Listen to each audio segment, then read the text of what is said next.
Greetings. Welcome to Wake the Dead. Today we are delighted to continue our deep dive into the Satanism and occult and anti-human actions and evidence that has been revealed to us in the Epstein files. William Ramsey and Hans Utter are both here to join me today. And we're also broadcasting on Hans's Resonant State and William's channels as well. William Ramsey Investigates. Welcome, gentlemen. Thanks for having me. Great to be here. Hey, great. It's really appreciate it. But hopefully under better circumstances, seeing that the war started and all this stuff's happened since our last show. It just keeps ratcheting up every time. It's like, holy crap, this is happening now. Whoa.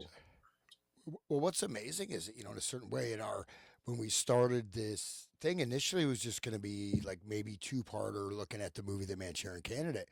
And as we, segue into the Epstein documents, so many parallels, but then look at the events of history, the events unfolding in events that have never happened before, right? Maybe they happened in Atlantis, but they didn't happen in Western civilization or whatever. With the Epstein files release, Charlie Kirk being the symbolic, almost like the king kill, right? If you look at, and I'm sure you look up, we can check latitude, longitude, but like JFK assassination, even though Charlie Kirk, whoever, whatever he was, he, obviously had some ethics, had a lot of power, had a massive organization, and his death leads into this war. And with the various governmental officials, with our commander in chief, increasingly becoming almost a non human entity. Like, who is this guy? Like, what planet is he on? You know what I mean? Like, it is really reached a point where, okay, oil prices, world economy being shattered, etc. But let's dive in because this is where we are on the cusp of history, and I truly hope that some voices of reason are going to prevail because we could literally be for the first time in history looking directly at World War III.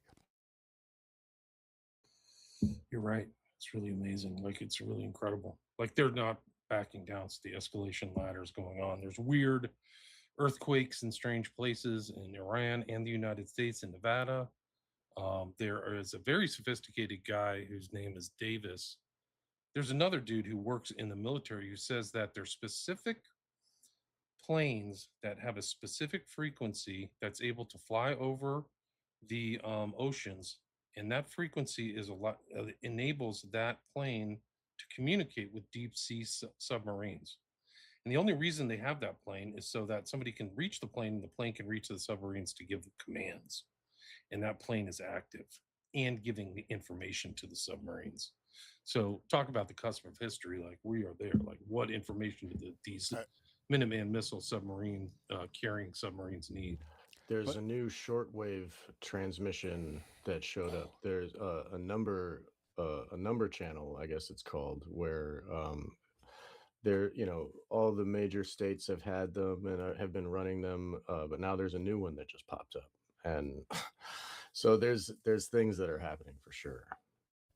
And William, you mentioned that the planes. Well, just to you mentioned earthquakes. So this technology has been developed, has been known about.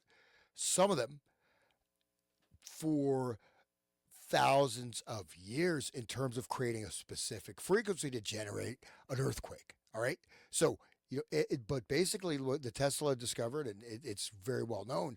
You talk about the magnitude.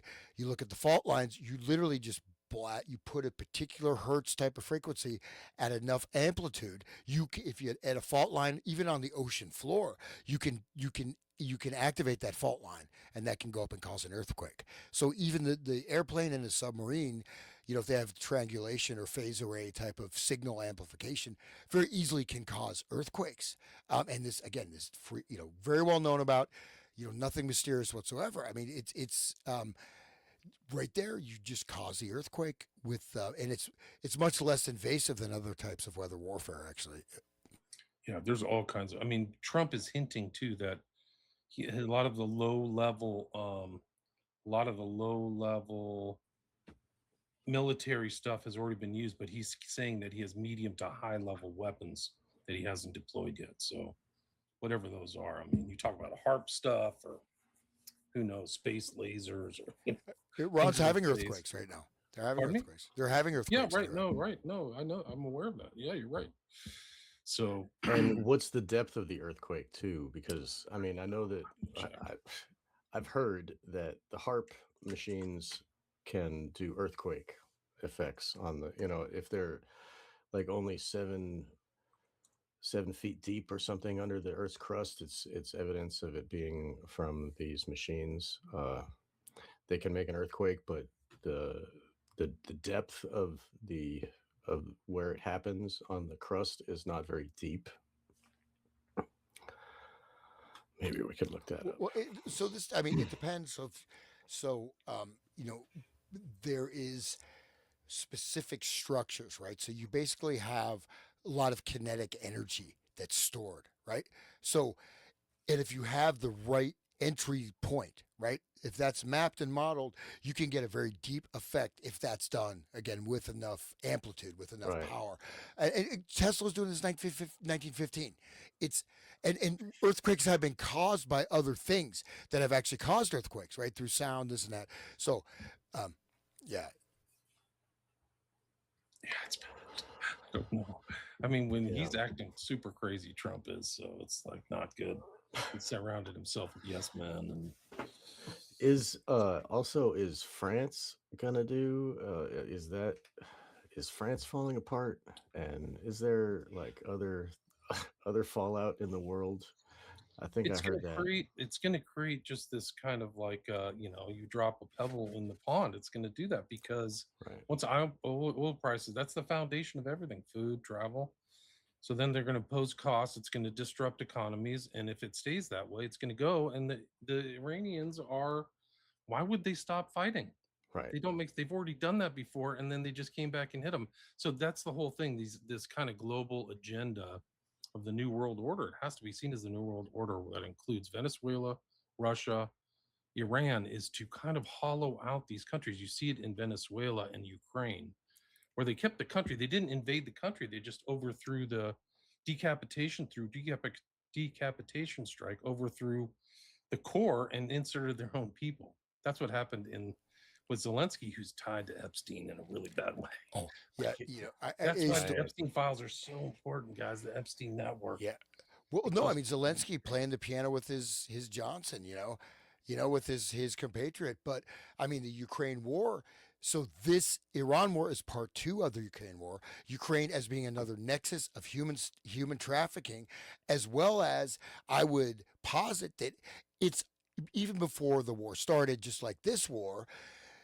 Okay, U.S. can you with the stated objectives, and everyone should call to mind the fact that during the 7-hour negotiation prior to the attack, the surprise attacks, they literally agreed to everything, including not funding Hezbollah, etc., including eliminating missile program. They literally finally just said, okay, we'll do anything you want, just don't let's not have this war start.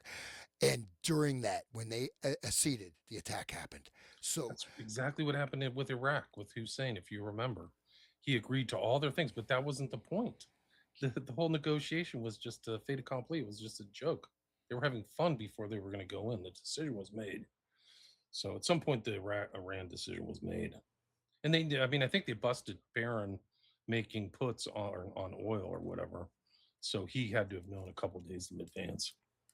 But I think we cannot disregard the fact that I say the Ukrainian war is a war of eugenics or genocide or a war of dysgenics.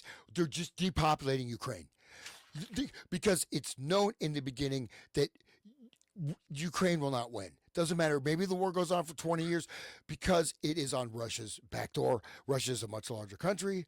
You know what I mean? People don't know they took over they took over Russian speaking parts. They were murdering people. I mean, Russia was very patient for a long time. But the fact is that the outcomes were known that, I mean, pretty much there's no way Ukraine can win. Win what? Why are they even fighting? Right. But The fact is, it's dysgenic. I mean, they killed millions of people. I mean, and 1/3 of the country is left of Ukraine. So this is depopulation. I might add that those depopulations, each one of those victims bleeding into the ground, feeds the efforts that they had planned. So this burning of children in Palestine, it it's the sacrifice in the Moloch fires that feeds their that pleases their dark lord, and then their lord favors them and their endeavors for the future. So coming up pretty soon will be the season of sacrifice. It's like the 40-day period before Beltane, and that you'll see a lot of like Columbine happen then and all these. But so October 7th happened on a ritual holiday for the Jews, and then this war happened on Purim, where they're celebrating killing the Amalek. You know, Memory of Amalek. Right? yeah. So It, like, it, makes sense. I think that the killing of the children, you know, the whole Palestine burning and the Ukraine sacrifice. I think all of that is now being used. Now it's like it was pushed into the system, and you know, now we're seeing the fruits of those. So Right. So the killing of the 175 kids is intentional. That's right, part of giving the energy, the sacrificial energy for this war. exactly. So you can see the similarities from Ukraine, well, Epstein, to Ukraine, to Gaza, to Iran. These people are pure evil, man. And all these people, Huckabee and these Christians who were on board with them, they're all going to burn in hell for this stuff. They're totally fake Christians and evil. They're frankly evil. So I mean, it's so freaking bad that you can be on board with this. It's like it's really savage. Like that's their intent. That's the whole thing, is that people can't grasp they're intentionally killing these people. They're happy they're dead. Right. and They're a just a death cult. reminder, Yeah. exact same split second. The leader was killed. This attack happened. Exact same. Simultaneity. And so, yeah, I think we should just read this article through. It's not very long. You want to read it? Who's motivated to read it? Sean, go ahead. I can. Yeah, I'll go ahead. I've got it. I got it here on my other window. Um, so here we go. U.S. Israeli massacre of schoolgirls, a human sacrifice to Epstein cult. Iranian says the Iranian envoy. The sex trafficker and financier. They always say he's a financier. Okay, anyway, the total psychopath who killed himself in prison. We're supposed to believe that too. Is purely suspect, or is widely suspected of enabling criminal depravity for global elites. Now, we all knew that. So, the strike on an Iranian school that killed at least 160 preteen students and teachers on the first day of the U.S. Israeli regime change operation resembles satanic rituals allegedly enabled by pedophile American financier Jeffrey Epstein, an Iranian diplomat has claimed. The attack in Minab, for which U.S. and Israeli forces have not yet acknowledged responsibility, occurred last Saturday as the Pentagon and IDF struck targets across Iran in an attempt to decapitate and paralyze its government. Alireza Senei, Iranian ambassador to Belarus, alleged on Wednesday that Epstein was part of a mystical cult and that the same forces targeted the Menab school in some ritual of child sacrifice meant to bring success to the U.S. Israeli military operation. That's basically what I just said a minute ago. It's very interesting. Okay, continuing with the quote: children from different countries were trafficked to Epstein Island. End quote.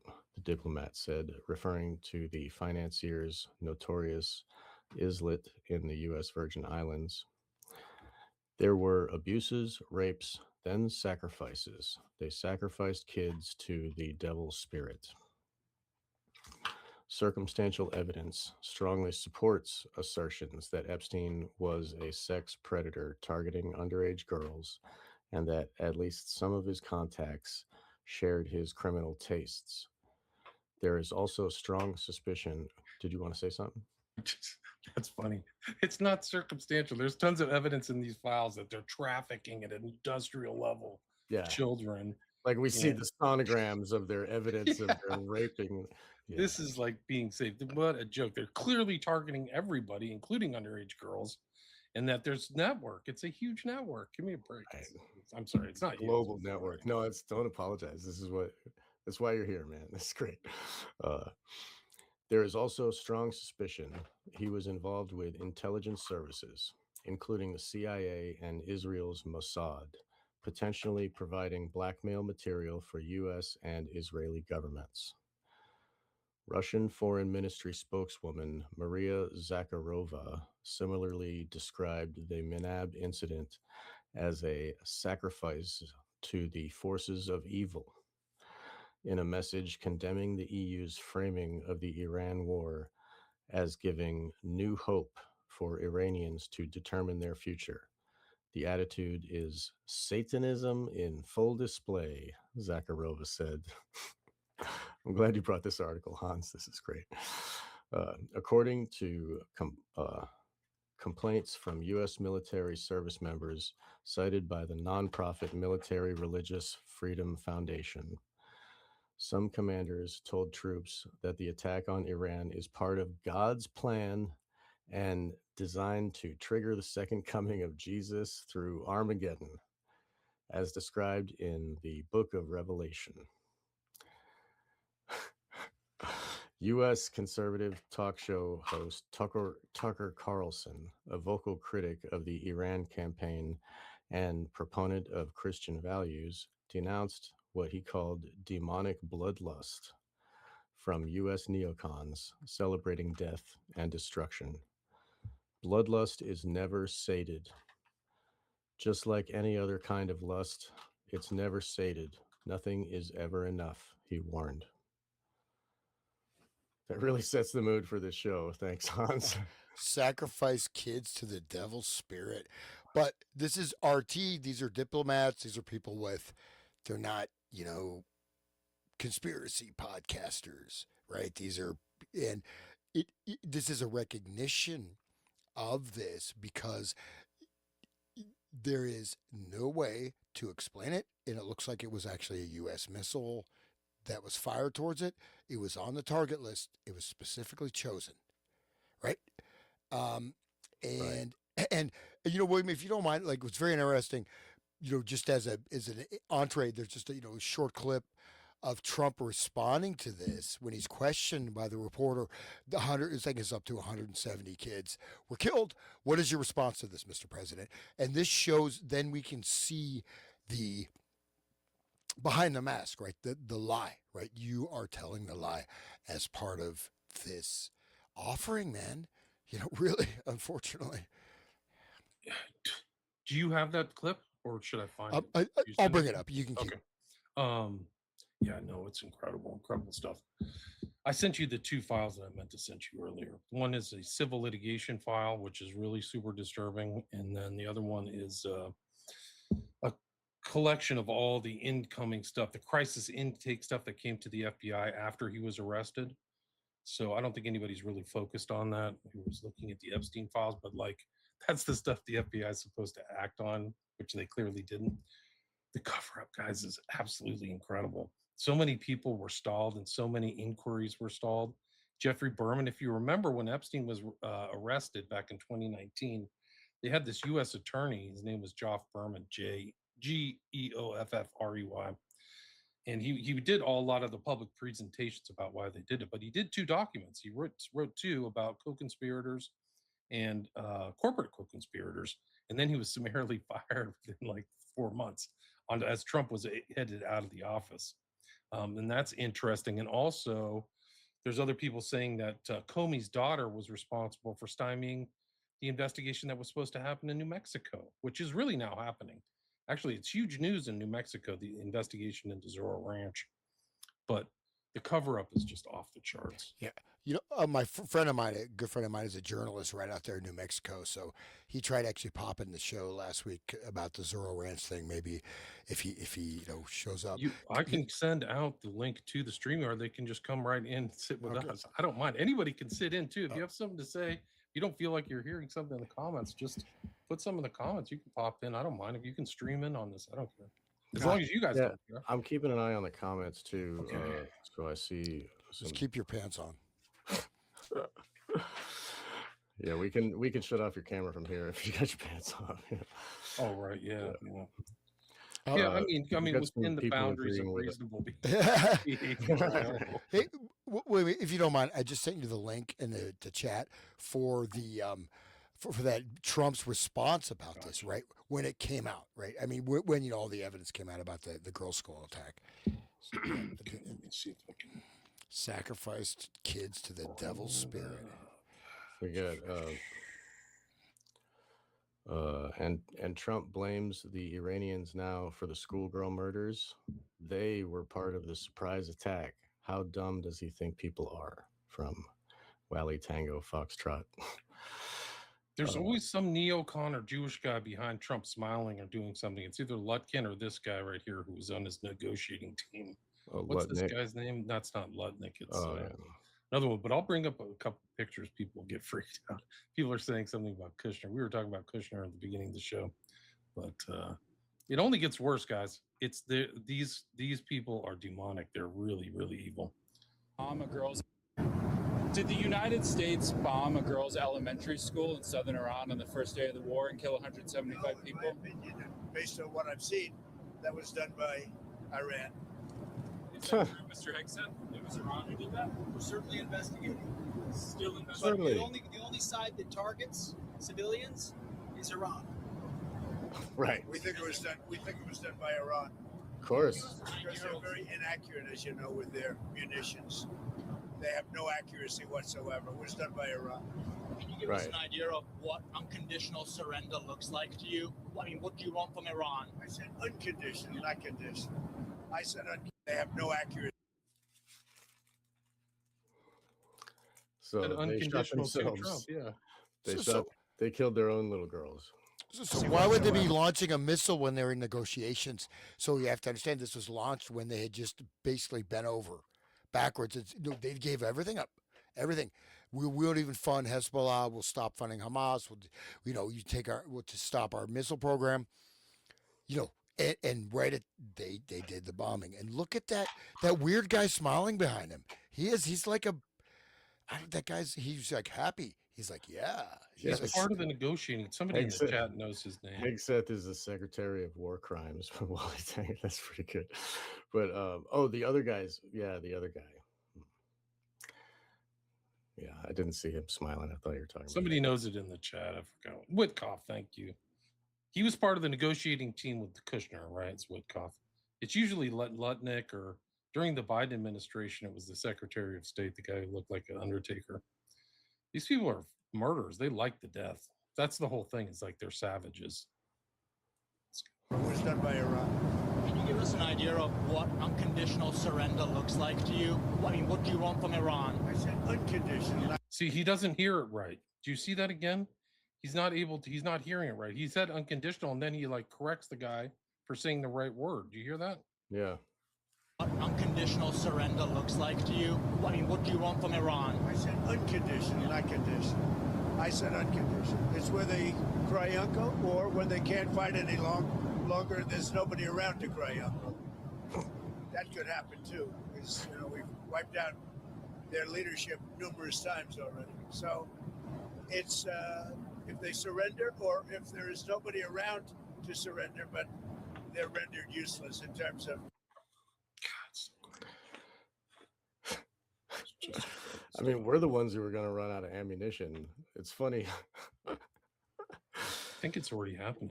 Yeah. No, it's already happened. I mean, this, just like I said, Ukraine war, there's no way Ukraine can win, period. It just won't happen. right? Right. In this thing, the amount of damage, in actual ground force, ground troops to invade Iran with the vast size of that country and with their new missile technology, right? Basically, all the defensive systems are gone. There are Israel is depleted of all the Iron Dome is nothing. It's gone. Most command and control radar centers have been knocked out all throughout the Middle East. So there's really They not bombed really the airport too, right? The yeah, Ben yeah. Gvir airport, Yeah. and like all of it is. Yeah, and I have friends stranded there, right? They're stranded in the Middle East from flights, and so some of these places to get out of there, you got to pay like $350,000, $400,000, and these are just normal people. They're stranded in there's no flights, man. You're stuck. You have a transit flight, and you're there. So it's really rough right now. Look at how fragile those states were, those Arab states too. And they're pissed. They're done. Like all the values are going to be down forever. And they're never going to trust the US because that's why they let them put bases there, right? Was that they were supposed to get protected and they didn't get anything. Israel didn't get protected that well either, for that matter. So,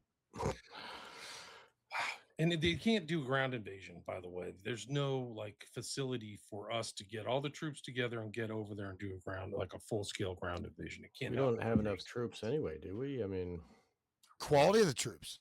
That's true too. I mean, all of our troops are getting breast implants and Yeah, it's going to be like that too once they lose the midterms too. So Trump only has about I guess 8 months, 10 months to do anything before the LGBTQ people come back in power or whatever are going to influence power. So yeah, it's bad.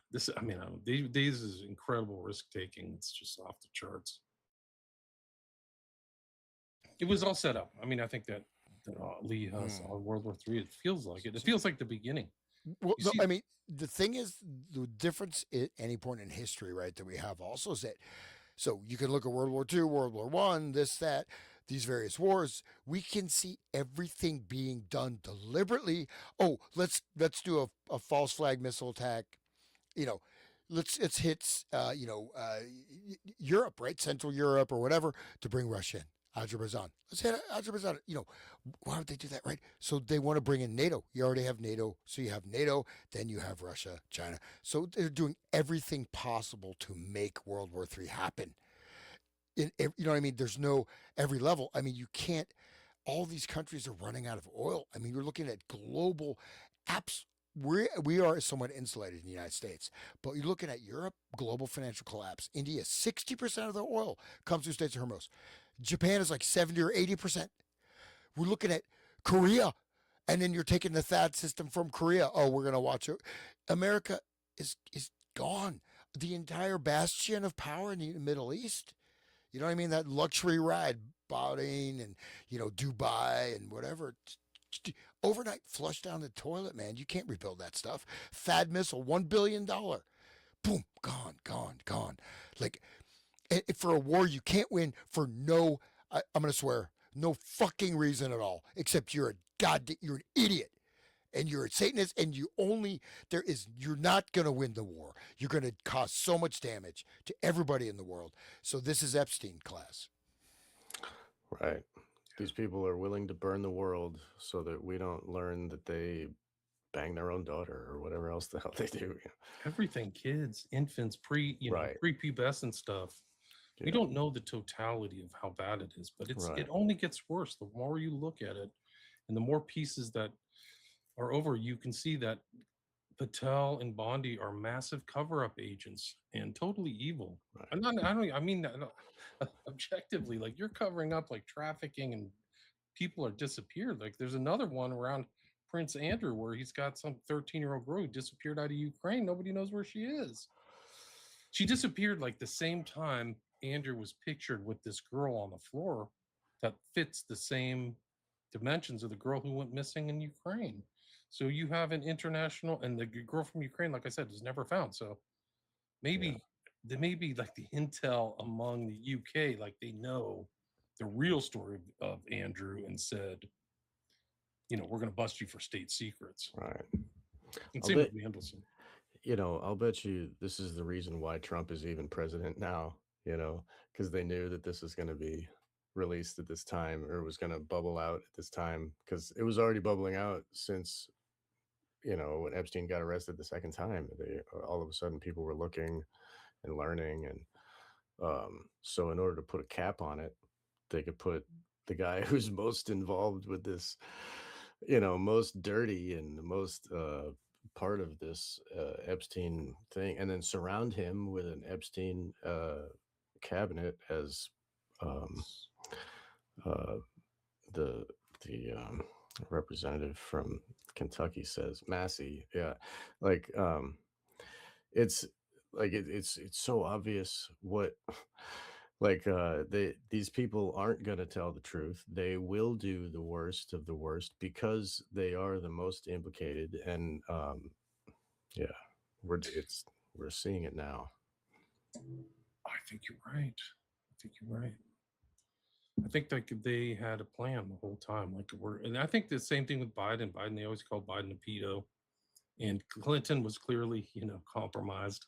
So I don't know what Bush was. I guess they had compromat on him on 9/11. Maybe that's why there's that picture of him throwing a paper plane. But right, but yeah. why? But they put him in for 9/11 because he was forced in. He was put there by the courts because of the hanging chads in Florida with Jeb Bush, and that everything was part of it. And then George H.W. Bush, Poppy Bush, is really evil. If you read into survivor stories, what he, Bush babies, and even in these files, right, like gobbling down on people's entrails. Which, I mean, right. My first book, Prophet of Evil, is about George Bush Sr. That's the whole trick. That's the whole hook of the whole book. It's really about him at the end as being a Satanist. If you read it to the end, but so it fits in with all this other knowledge that you had, and the trafficking. His allegations about Senior go all the way back to the Franklin scandal. Right. Exactly. Right. The Franklin. He had the bringing the boys into the White House, right? And which is consistent with his son, that guy who was supposedly Johnny Gosh Gannon, who the Democrats found out was brought into the White House at night like 40 times. Like he was registered in. Like they found that out about Epstein too. He was also a fake reporter. He had a press pass. Remember? So he was there. Allen Publishing. In his website, he's like all buff, wearing his Speedo, and he was posing in a gay, like macho gay pose, like a gay porn pose or something. But that's actually Masonic, I'll tell you. Well, I'm just kidding. I'm kidding. These days, you never know. Yeah, the way the Masons have to stand with their feet all weird, it's probably some like. He was almost like a come hither pose a girl would make, like I got my arm up and I'm looking at the camera, staring at the camera. But yeah, so that implicates Bush Jr. in a lot of this stuff. And they were all trying these guys know Crowley. He was there for when the first time they tried to kill Reagan, and he was going to take power then, and he was there since the killing of Kennedy, and that whole thing, working for them, it's a very integral part of this whole thing, and it ties it all together. Right. Bush Sr. is like a mega parapolitical operator of drugs and trafficking and child rape and 9/11 and false flags and wars, right? He was like the primary guy behind the first Iraq war, and when they Desert Shield or whatever. He's just everywhere. Remember when they asked him on camera what he thinks of his son and his abilities as a president, and he replied with, "Well, he has a lot of good people around him."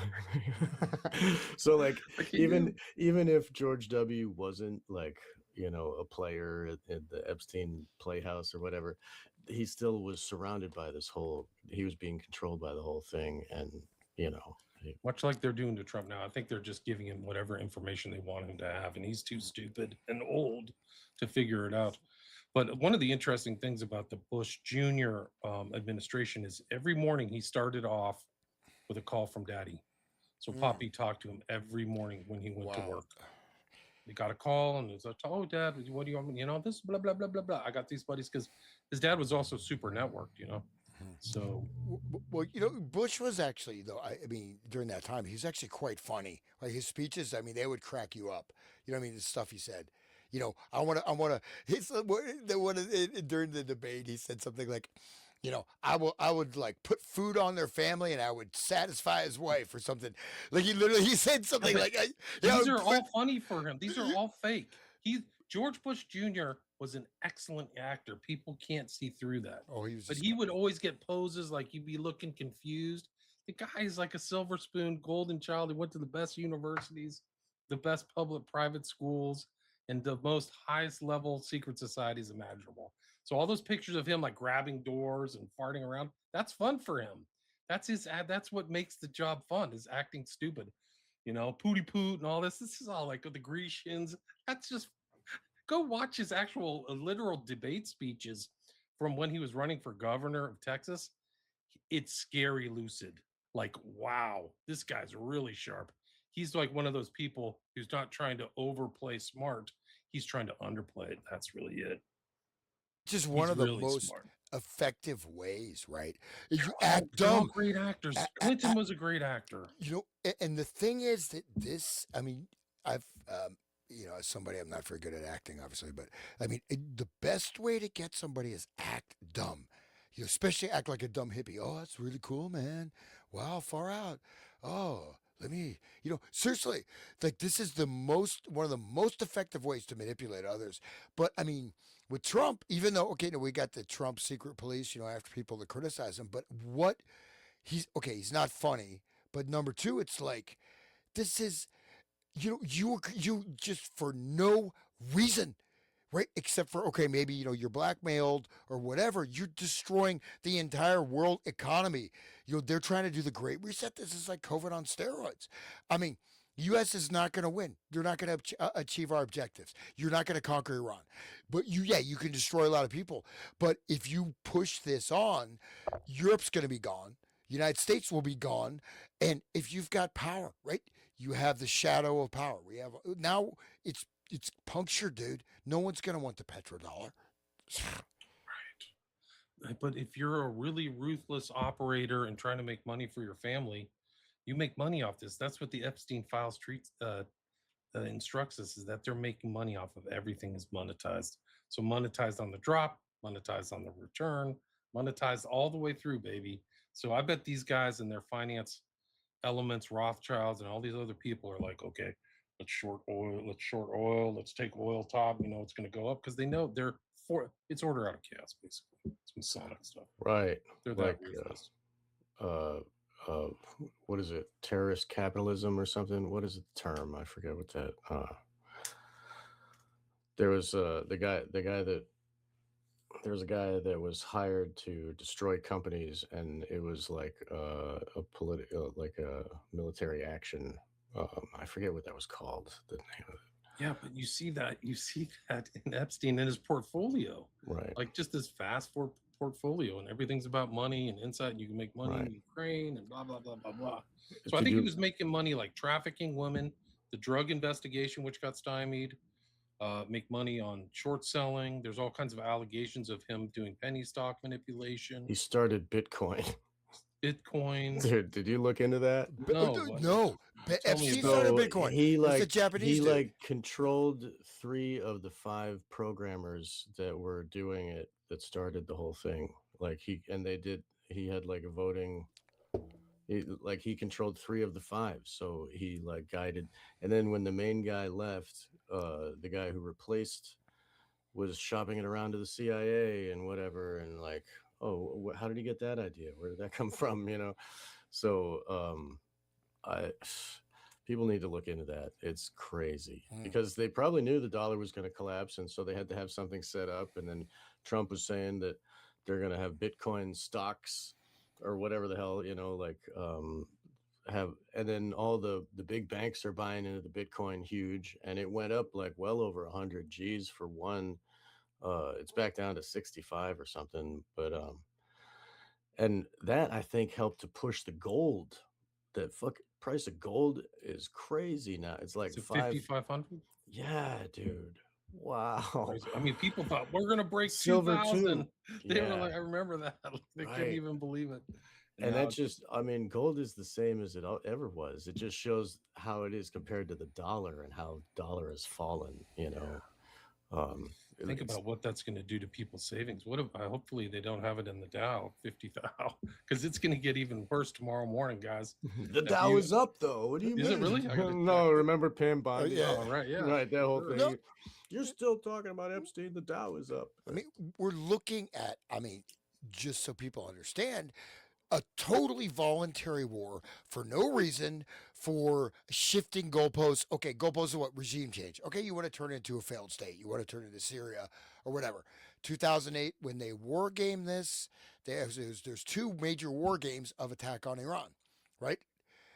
All of them failed completely. United States, even before they had this advanced, hypersonic missile technology, U.S. failed every time in the war games. It is a vast country. It is a vast country with thousands of year history, and we don't have the military fighting force, and you can't do it as an option. So you want to invade this country. You can kill lots of people there. Maybe you can whatever but the amount of damage, it's going to crash the United States. All of our goods, the supply chain stuff, I mean, it's already hitting. I would say $20 a gallon gas at one point. I mean, Trump could single-handedly destroy the entire I have seen Western $20. civilization. I've seen $20 gallons of gas in Nashville before. I lived through it, and both Nashville and Atlanta like ran out of gas, and it was weird. There would be like one on the other one side of town, and everybody would go there, and they'd sell gas for like 4 hours, and then they'd be out, and then another one on the other side of town, and people were flipping. There was one dude like cut in line with his car, and all the people around lifted his car and rolled it out of the way. There were people pulling guns on each other. Don't cut me in line, right? Like nobody died or whatever, but it was ruthless. And it was, you could only buy 4 gallons, and it was $20 a gallon. It was ridiculous, dude. That stuff happens, guys. We're like potential in the future, near or mid future, societal breakdown, at least in Right. countries around the world. Mad Max, right? Yeah, because the consequence. I mean, all Iran has to do right now to win the war is just consistently bomb Israel every night for another week or two, and destroy their desalination plants, and the whole thing will empty because everybody will be at each other's throats, which they already are. They're shooting people, like they're not talking about it, but people are pissed because they're going down in these bunkers for a day after day after day after day, and you're wearing them out. And so that's all Iran has to do. It's not a 6-month war. They're going to collapse. The Israel will collapse, guys. I'm not kidding. I want to just respond. This conspiratory just says the Hans guy doesn't know what he's talking about. That would be myself.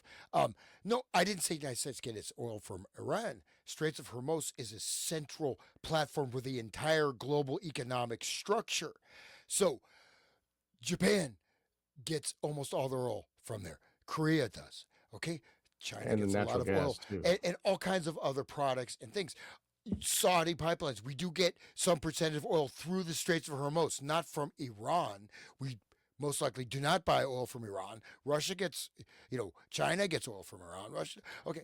England The person does. who's criticizing you doesn't know Europe what they're gets a talking lot. about it. Right. Yeah, right. you Don't know, let it but- ruffle your feathers. Hans knows all the nodes for Saudi Arabia for its oil come through the Strait of Hormuz. They don't go west. It's a transit counter. It's Right. it's So a- and Iran's the same way. 90% of its oil come out of one island, Kyrgyz Island, and it all goes through. That's like 20% of all the oil in the world. So it is, if that gets shut down, which I think it's shut down, it's just shut like, down. yeah. It's selective. I heard that they're letting the Chinese boats go through, and they're letting but no for the allies of the U.S. or the U.S. and Israel. But the thing is that not only does it block from people getting it, it blocks the producers from being able to make it because all of their stocks are full, and where they're going to put it, and so they all stop too. Some of these comments are probably out of Israel. They're probably out of like section 8200 or something. Because I post stuff on X and the responses are incredible. They're super fast. I've had stuff ripped and taken to Mario Nawful within an hour. Wow. I found out that he has a whole squad of 80 people underneath him. So like his team isn't just him. He's like a brand.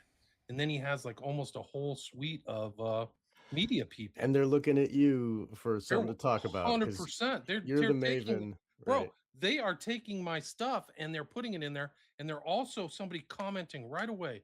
And I've had disputes with people because there's some type of informational warfare of reputational attacks that are happening lightning quick. Because I've had somebody, I was like, oh, this person knows what they're talking about. Like, you shouldn't trust this person right away. Within like 2 or 3 minutes, I'm like, well, why shouldn't I trust this person?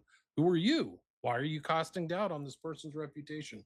So this information warfare is real and it's happening in real time during this war. It's a component of this war and it's in the social media and it's in the space. And there's probably some of these people in these comments that are not working in the best interest of just trying to figure things out.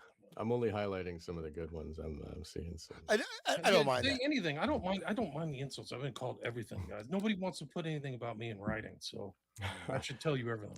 Yeah, you're not being sued for all the things that you've said. All these I've never times, been sued. Like I have a 100% rate of like facts. Like I've never been sued, and I've never had anybody who really wanted to go and put something negative. I've been a lawyer since 1998. I can't even believe it. Right. So, I mean, I have to kind of be a straight arrow. You can't engage in acts of moral turpitude. Well, and the thing is, if you, I've recognized in my life, like if you are what you say, how you act in your life, right? I've had people say, oh my God, if people are watching me, like, okay, yes, I have my own privacy, of course, whatever, but I live clean. Top to bottom. It's much easier. You have a point of honesty. You have a ground. They can't touch you. They cannot touch you. As soon as you start to step in and become compromised, right? As soon as you take these little things, then you lose that power, right? Which is, and that's, to me, that comes from the core of the universe. That's why, whatever you think about, I don't care, but that's. Guys, there's so much to talk about. Like, do you want to watch that Josephson clip with the Moloch? Yeah. Like this guy, so Josephson is a friend of Epstein. Well, he knew Epstein. He was in the files. He's a producer of films. During Pizzagate, I made this video. This is 10 years ago because it had all these same codes that were in the Podesta emails. Handkerchief, pizza, which, I don't know all this stuff. Weird references to magic. Watch this clip. Like I'm kind of overdubbing it, so it's for commentary. So hopefully I won't get a copyright strike. But I think I'll just show the end because it's important. But let's just watch this. This is the end where there she is. I'm trying to avoid like getting this taken off of YouTube. But wait, maybe if you don't play the audio. Can you that picture you showed, right, of the producer? I think we did that before the show started, right? Okay, was it Josephson? Let me see. Yeah, Josephson with the weird, and you were doing this occult. Oh yeah. That's Leon Black. Leon Black, yeah. Which I'd say I challenge everybody to do this gesture. It hurts your fingers. I'll bring it up next. Unless you got 20. That's why she's drinking a poison drink, a drugged drink, right? So you see this drugging and all this stuff. Epstein drugging, accusations of Copperfield drugging. She's the Scarlet Woman. She's got the red hair. There's the handkerchief. There's the pizza. Full moon. But look at this sequence. So like the rat gets under. They say the pizza's red and white, blood and semen. Right. And so that's what these statues to Molech looked like. They look like big heads with flames in them. It's literally what the pizza oven looks like.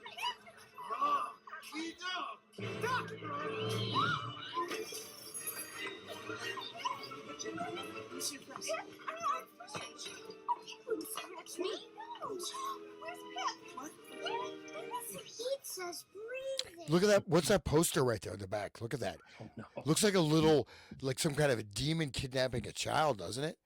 Like a fox. See that in the left corner?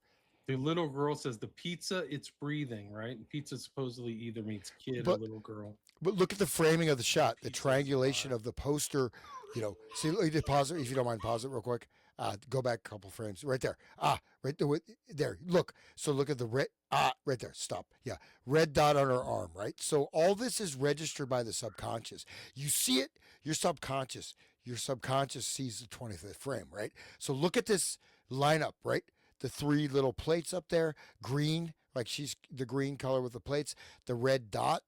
Okay, on Is her that an sleeve. eyeball on a red dot? That looks like that. Yeah, Okay. and then look at that little demon fox, red fox creature. Looks like it's holding a child or a child's head, a severed child's head, and a knife. See that poster? Oh yeah, you're right. Yeah. See that? And look at the alignment. knife It all too. lines up, right? It's curved, lined up, colors line up. This is, I mean, it's a very well studied shot. With the green is like the recessed color. The red is forward, right? But it's a friggin' some kind of a demon creature holding looks like either holding a child with a knife. Does it not? Yeah. In the poster on the far left. Watch this. Yeah, it This does. is incredible, guys. It goes into the oven and look what the audience does. Watch this. Or the people.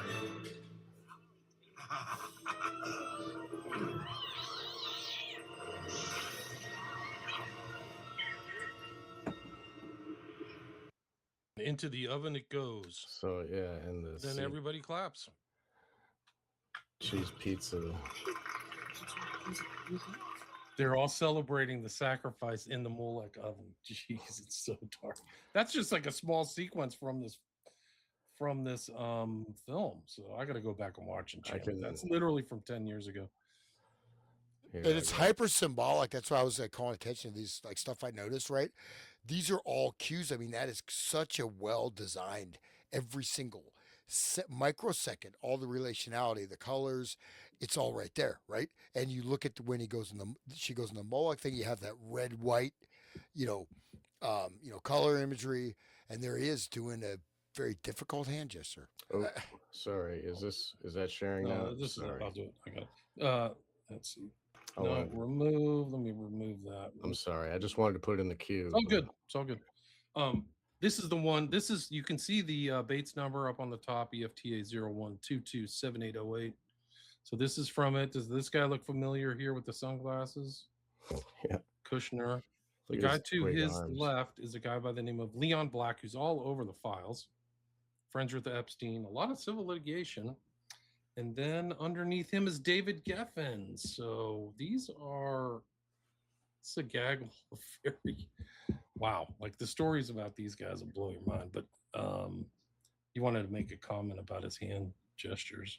Oh, yeah, no, he's doing this. So this is like I just watched this thing on film on like witchcraft, occultism in England. There's Margaret A. Murray, the witch cult in Western Europe, and looking at the actual ritual occult sacrifices that happened in England that were documented in the 40s and 50s. This is one of the gestures, witches' gestures, and just try to do it. It's not. You're not going to sit there in a relaxed manner and do this gesture. It hurts.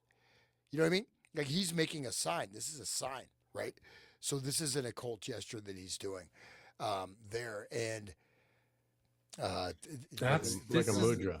This is the guy behind Trump all the time. it's a mudra. It's a manifestation. It's a mudra. Wow. It is a yeah. mudra. So mudra, people don't know mudra, right? So I have a degree in mantra therapy and also mudra. I know all about mudras, right? How mudras work.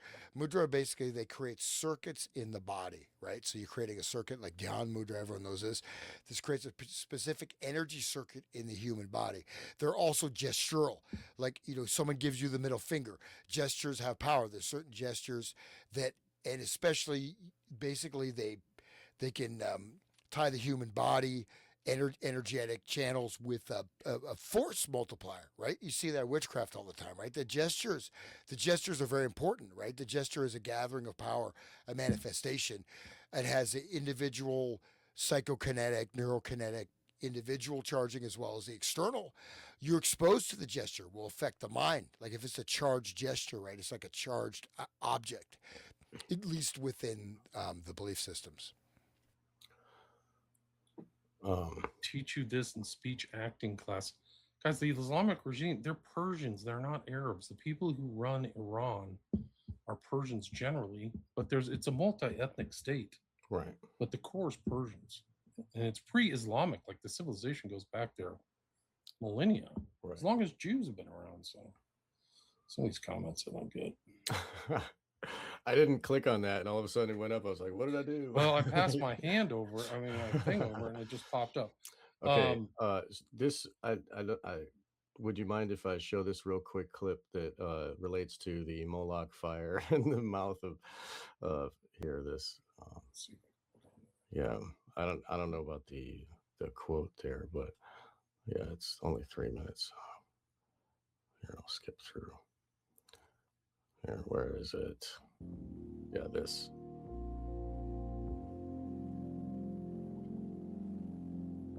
This is what we talked about. This happened in Chicago in 1933. Hans, is that when it happened? I would say to go back and read the Bible quotes because they're important. Okay. All this stuff, the book of Esther, this whole Iranian war, it's exactly linked with the biblical thing. So we're living in, very much connected with this. So I think it's worth maybe just read them out. I'll let it play. It was 3 minutes. I was trying to cut it down. 3 minutes is okay. We can do 3 minutes here. Okay, Wisdom of Solomon 14:9. For the ungodly and his ungodliness are both alike hateful unto God. 14:23. For whilst they slew their children in sacrifices, or used secret ceremonies, or bade revelings of strange rites. Leviticus 22. Again, thou shalt say to the children of Israel, whosoever he be of the children of Israel, or of the strangers of the sojourn of... I didn't get it all. Sorry, guys. Gives his seed unto Moloch. If he gives his seed unto Moloch. Gives his seed unto Moloch. So Chicago, Illinois. Is there a way to stop it or pause it? Yeah, I can pause it. Do you want to say something? Well, if you want to quote that. Oh, right. I can go back. Yeah. Okay. Yeah. All right. Here we go. So, whosoever he be of the children of Israel, or of the strangers that sojourn in Israel, that giveth any of his seed unto Moloch, he shall surely be put to death. The people of the land shall stone him with stones. All right. So moving on. Sorry, guys. Anyway, Chicago, Illinois, 125,000. See Jewish historical pageant. This is the Jews are celebrating this out in the open in Chicago, Wrigley Field, I think it's something like that. I like the 77 too there on the other side of the. It's Wrigley Field. There you go. 77, of course. Look at the Moloch statue. They're whipping them. This is before it even started. Look at that. And the women dancing. Those are the priestesses of Inanna. We talked about George W. Bush. They're rolling out the George W. Bush aircraft carrier to the Middle East. But this you know what its number is? 77, I'll bet, right? Yeah. Good guess, right? Look at this, dude. This was shown in newsreels. People had no choice but to watch this. So you go to watch your movie, right? There's, basically there's no television at this time. Before the movies. Yes, it's before television. So this would be a newsreel, right? So people got their news. You go to see whatever, Humphrey Bogart or, Silent Screen Queen. You go and then you have to watch this. This was a newsreel clip. You may be buying popcorn, maybe in the background, but millions of people saw this clip. Right. So they saw it in a darkened theater too. It's going in their heads, these images. Okay, so there's a brazen bull and there was smoke coming out of his nose. There's maidens dancing in front of it. 125,000 people. Okay.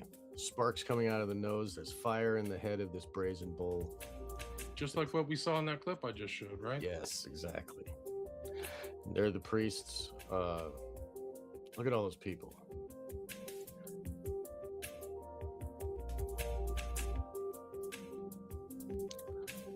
So this is a mass ritual. This is a major ritual. Look at this. Yeah. Not only the people that were there. And it connects to everybody else that sees it in the newsreels too. They're in, A new day dawns, the 20th century, with hopes of freedom, happiness, and peace. Getty image. Getty is in the files, guys. I know. That's Getty. why. Yeah, right. That's why I was laughing. Well, so this clip, so what you in the beginning, Sean, you had the full footage, right? This is what most people know is just a short little clip, right? The 30-second, 10-second with the dancing, that pre-show, so to speak, stuff, you know, Right. with where they bring it out and they're whipping them as they're carrying the Moloch idol. They're being whipped, at least in the Right. footage. The title of this video is "Thousands of Amalekites Celebrate." Amalekites. Oh, wow. Yep. Celebration, sacrifice, ritual to Moloch in 1933. And I think, Sean, I brought this up in the Kilafat show, right? That's where Yes, this footage, That's where this came from. Yeah. and I that, saved everything. So This So- is Madison Square Garden, right? Is that what you said? I think it's Wrigley Field. Wrigley Field, where sorry. they do the baseball. For people who I'll don't keep know, going. Netanyahu keeps talking about the seed of Amalekite, or the memory of Amalekite needs to be wiped out. So he'll say one thing to people in American English, and then to his Hebrew brethren, and be like, "We got to get And- Amalekites." He would do that too for Gaza. So That's the destroying of the Amalek is the why they're celebrating Purim. That's what this whole thing started on Purim, when they're all out the streets with their costumes and celebrating. for That's people right. who don't know, when the ancient Israelites, according to the Bible, came out of Egypt, they were, they were going to the Promised Land, and they were contesting with other tribes. One was the Amalekites, and the other is Edomites, and they're supposedly offspring of like some other, like, Esau and Jacob, or like one of these other families or something. It's like their heritage is there. And so this theme of that contesting of other tribes reverberates through certain strains of Judaism to the present day. So like they'll call people Amalekites or Edom. So Europe is the seed of Edom. And so they go back to all these things. And that God made a commandment 3,000 years ago to get rid of the Amalekites in their memory and kill them all. Like it was really biblical. Like Right. you're not Even the supposed to- children. right, children, exactly. And- They're pets, animals, they're everything. You're supposed to just kill them all. So you see that I think that mentality is reflected And- in Gaza and Iran. Genocide. And real quick, so Purim, right? Purim is based upon the book of Esther, which is, it regards the story of when a particular group of people that wear small hats occasionally, or large hats in this instance, were sequestered in Iran. And basically, Haman was an advisor to the king of Iran. And so he said, these people are subverting the government, subverting the nation, destroying the moral values, siphoning money off. And so he went. Esther had seduced the king. And basically, they were able to have a revolution, a revolt. Haman, the truthful advisor, was killed, and they killed 70 or 80,000 Iranians or Persians who they were living with peacefully. So it was an act of betrayal. Esther was a concubine who seduced the king, right? Who was sent in as a honey trap, as an Epstein honey trap to seduce the king. And then they did just a mass slaughter. They were not harmed in any way, but they did the mass slaughter as a preemptive attack. And even to this day, during the Feast of Purim, they eat human body cakes that are supposed to be the body of Haman. And so, and the fact is that at no point it was a betrayal. The guy basically told the king, "You're getting fucked." Sorry to swear. You're getting screwed over. And so, but Esther advised the king. Oh, you don't trust Haman. Haman is sacrifice, ritual sacrifice. And then they had the midnight massacre and just slaughtered all these people when they had never been attacked. This is what Purim is. And we're now looking at the Moloch ritual. I'm sorry to say that online, but this is read the book of the Bible. It's the book of Esther. There's nothing spiritual in that book whatsoever. It is a book of betrayal, revenge, sexual blackmail, and killing the truth teller. and they teach that to their children, and these kids grow up to think this is normal, right? And then they do these displays in public in 1933, like, this is what we do, guys. And I didn't even finish this. We're gonna keep going. They also do other things on Purim where you're allowed to like almost engage in the Sabbatean Levier type stuff where you can sin and Right. smoke. So you'll see like 8-year-old kids smoking Right. and drinking like weird stuff. Like, whoa, They- this is really like the laws don't apply on Purim or something. Inversion of all laws, yeah. So you can do anything. There's no laws. In fact, you're supposed to become completely intoxicated. Right. You're supposed to really get super duper super drunk. Right? Did you see the thing in?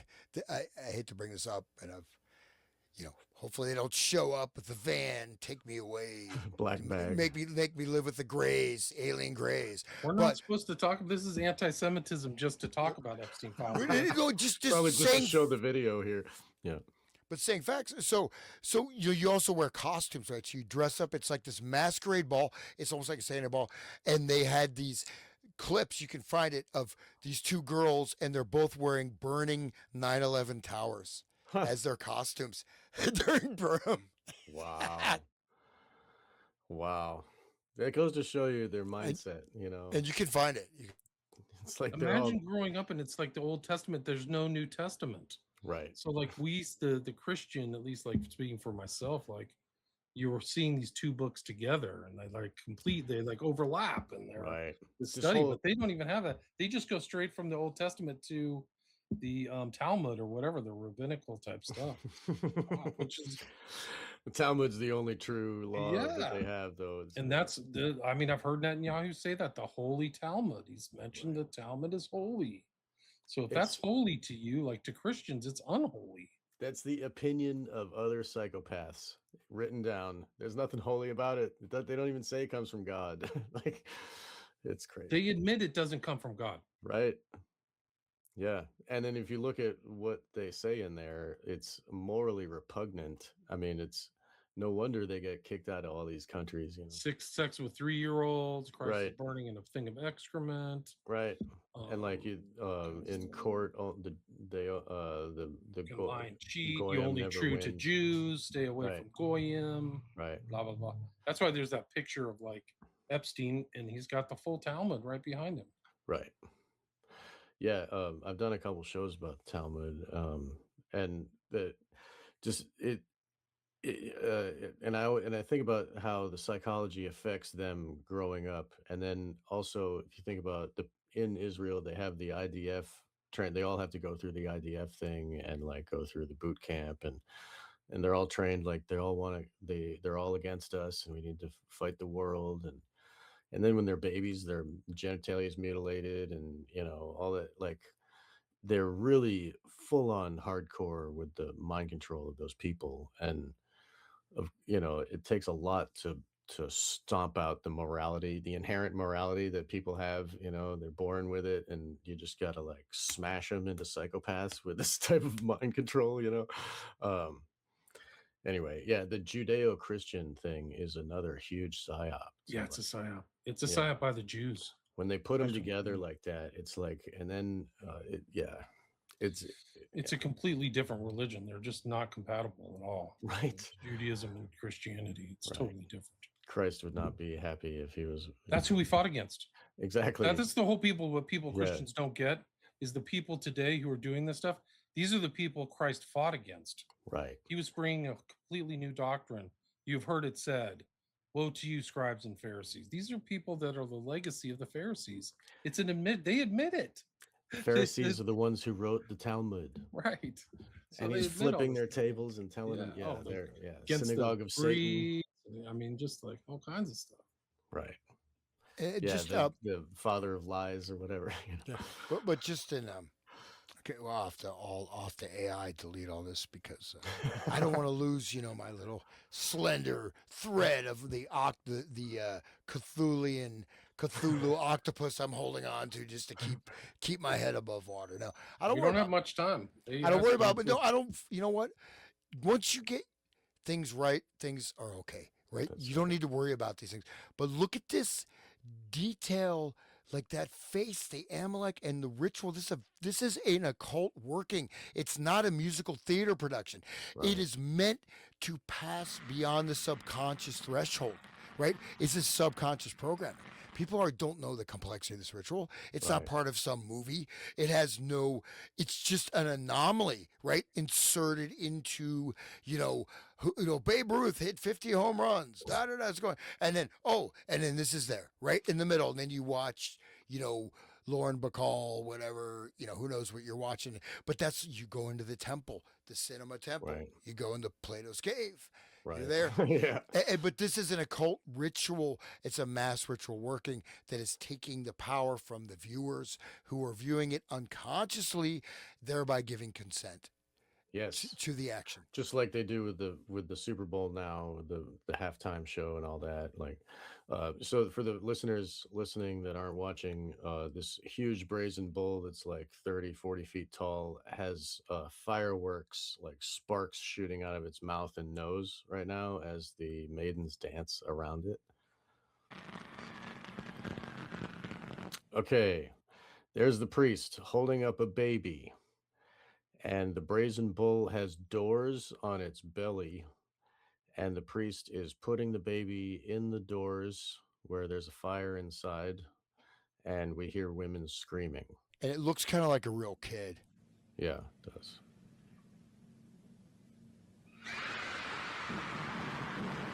And Care just got cremated. Yes, right. Cremation of care. How about those super tall hats, right? Those are kind of super unique, right? Because they're They're the magician hats, like, Yeah, they're like. Do you notice similarities between what we saw in Enchanted and this? They Yes. put the pizza went in the oven, everybody clapped. Yeah. That's why I brought it up. I was like, oh, this totally relates. They clapped. Yeah. So look at how they celebrate. All the maidens are dancing. Yay. Mudra, right? There's also gestural ritual.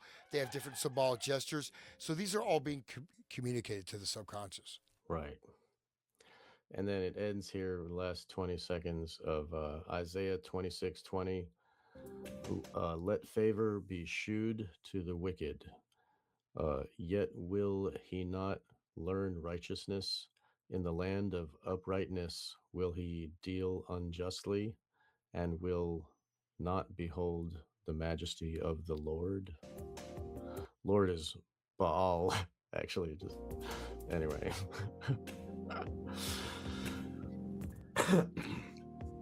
It can be ball to them. Like that's the whole thing. Like totally inverted all these meanings and stuff like that. You use the word Lord, but Right. it wasn't talking about Yahweh.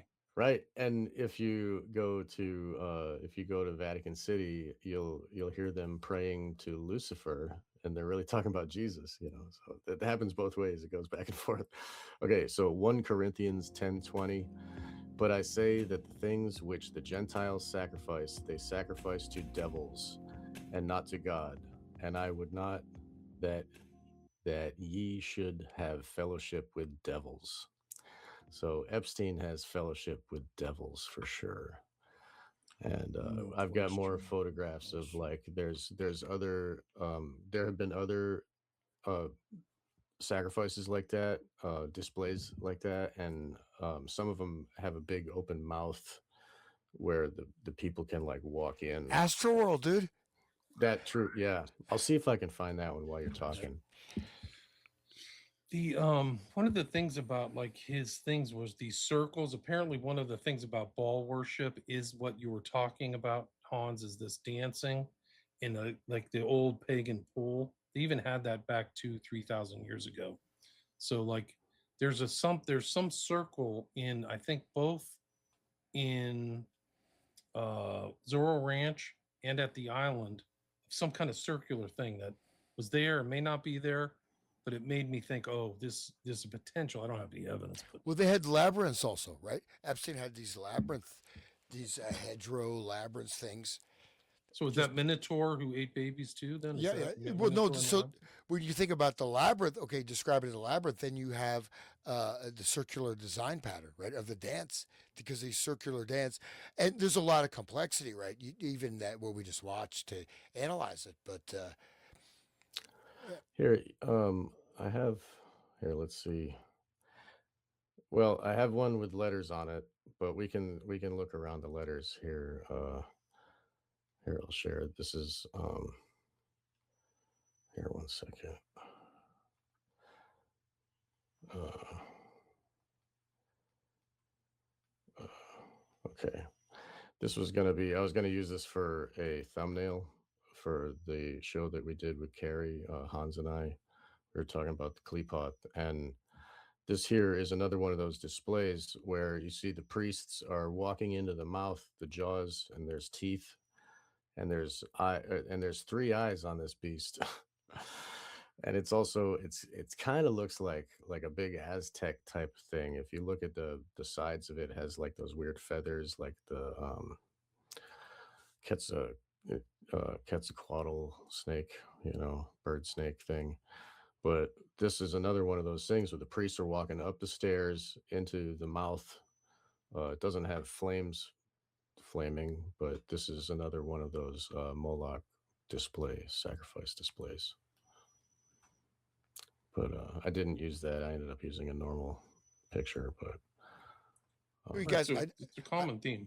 Yeah. just another aspect. So I've not posted the show, but I had a guy who does like astrology stuff.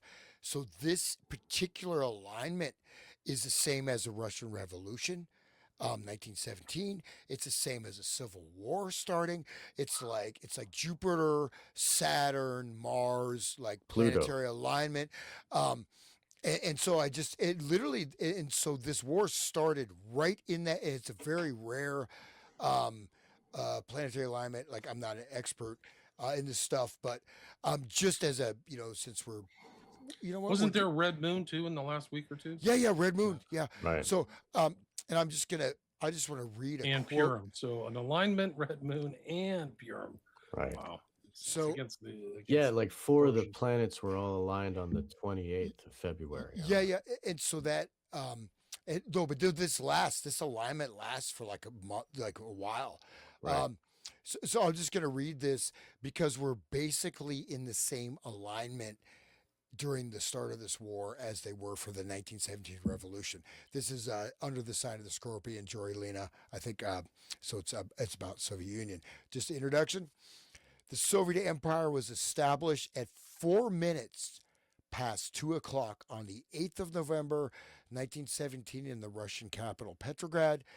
In astrological terms, the sun was just then precisely at the center of the sign Scorpio. Thus, Scorpio can be regarded as a symbol and guardian of Soviet power. The planet Pluto, in turn, affects those under the direct influence of Scorpio. In the past, Mars was said to rule Scorpio, but since Pluto's discovery, the effects of Pluto, even before its discovery, have all been the same, whether or not they're attributed to another planet. The fact that the Soviet Empire was born under the wrong planet demonstrates the inscrutable nature of Pluto, which does not show its true face until the time is ripe to restructure power to its own advantage. It has recently been revealed that the Bolsheviks were well versed in astrology. Scorpio's field of influence includes power and financial developments at the expense of others. That is why the power mongers of Scorpio need to stick together to establish a political mafia. In other words, Pluto and Scorpio also involves certain hidden circumstances which are revealed only with the passing of time. Vindictive, etc. So, but the exact same astrological constellations happened right at the bombing, right at the same time of the assassination. And this extends for a period of time. I'm not an expert in this stuff, but I'm saying that it happened. Pluto affects the whole generation of people, like everybody on Earth. It's not like specific to, like, your sun is specific to you, but Pluto is like the whole everybody. So everybody's being mashed into this. They love astrotheology. That's the whole thing. So the average person may not, but they do. and the zodiac and all that stuff. Yeah. No, they waited for these very unique planetary alignments to do the attack. And you look at this stuff. I mean, like I said, I'm not expert in this stuff, but literally that attack, it exactly aligns, right? And here we are. Right. Here we are. Here we talked about Grim and Barrett. Yeah, there's Trump talking to. Who's he holding hands with? Does that guy look familiar? Can we just see a picture of him making a mudra? Right. So Now that's they're Leon holding Black. hands. That's Witkoff, who was standing behind him when he was talking about the. What's the right word? The killing of the girls. What's the word when like people get burnt up? It's not like an offering. It's like word is Holocaust. Holocaust means burnt offering. That's the actual the word. burnt offering of the 160 little girls. Holocaust. It's a Holocaust. That's the actual word. That's the etymology of the word Holocaust. Exactly. Immolation was the word I was looking for, which is fine. I like Holocaust better. But there's Bondi with her pink and a cross, and she's the cover-up artist. I've got the files on my desk. The upside down cross, right? Yeah. But notice the staging of this picture. Look, the crossed arms, like in the background, the ladies. Look. Right. She has creepy that thumbs is. crossed, red and white, right in the back. Next one, the guy in the middle. What is it? Left over right, and then you have that weird hand gesture, the third hand, right? Trump is grasping Black's hand, with the thumb, the full thumb grip, and it looks like he's got the thumb grip on the back, maybe Masonic. Yeah, but Right. look at these are hand gestures. I mean, I'll tell you the truth. Until I saw that, like, look at that hand gesture on the far left. That's like very you have underlocking, under, above, right?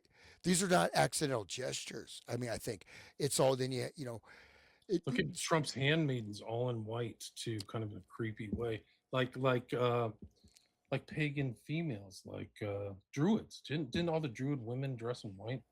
It's kind of like the Luciferian ones did. The druids, they wore like animal heads and shit. They went and had bonfires in the woods.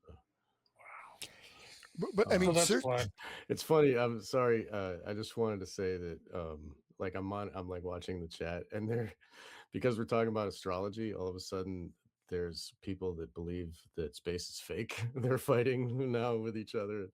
It's really funny.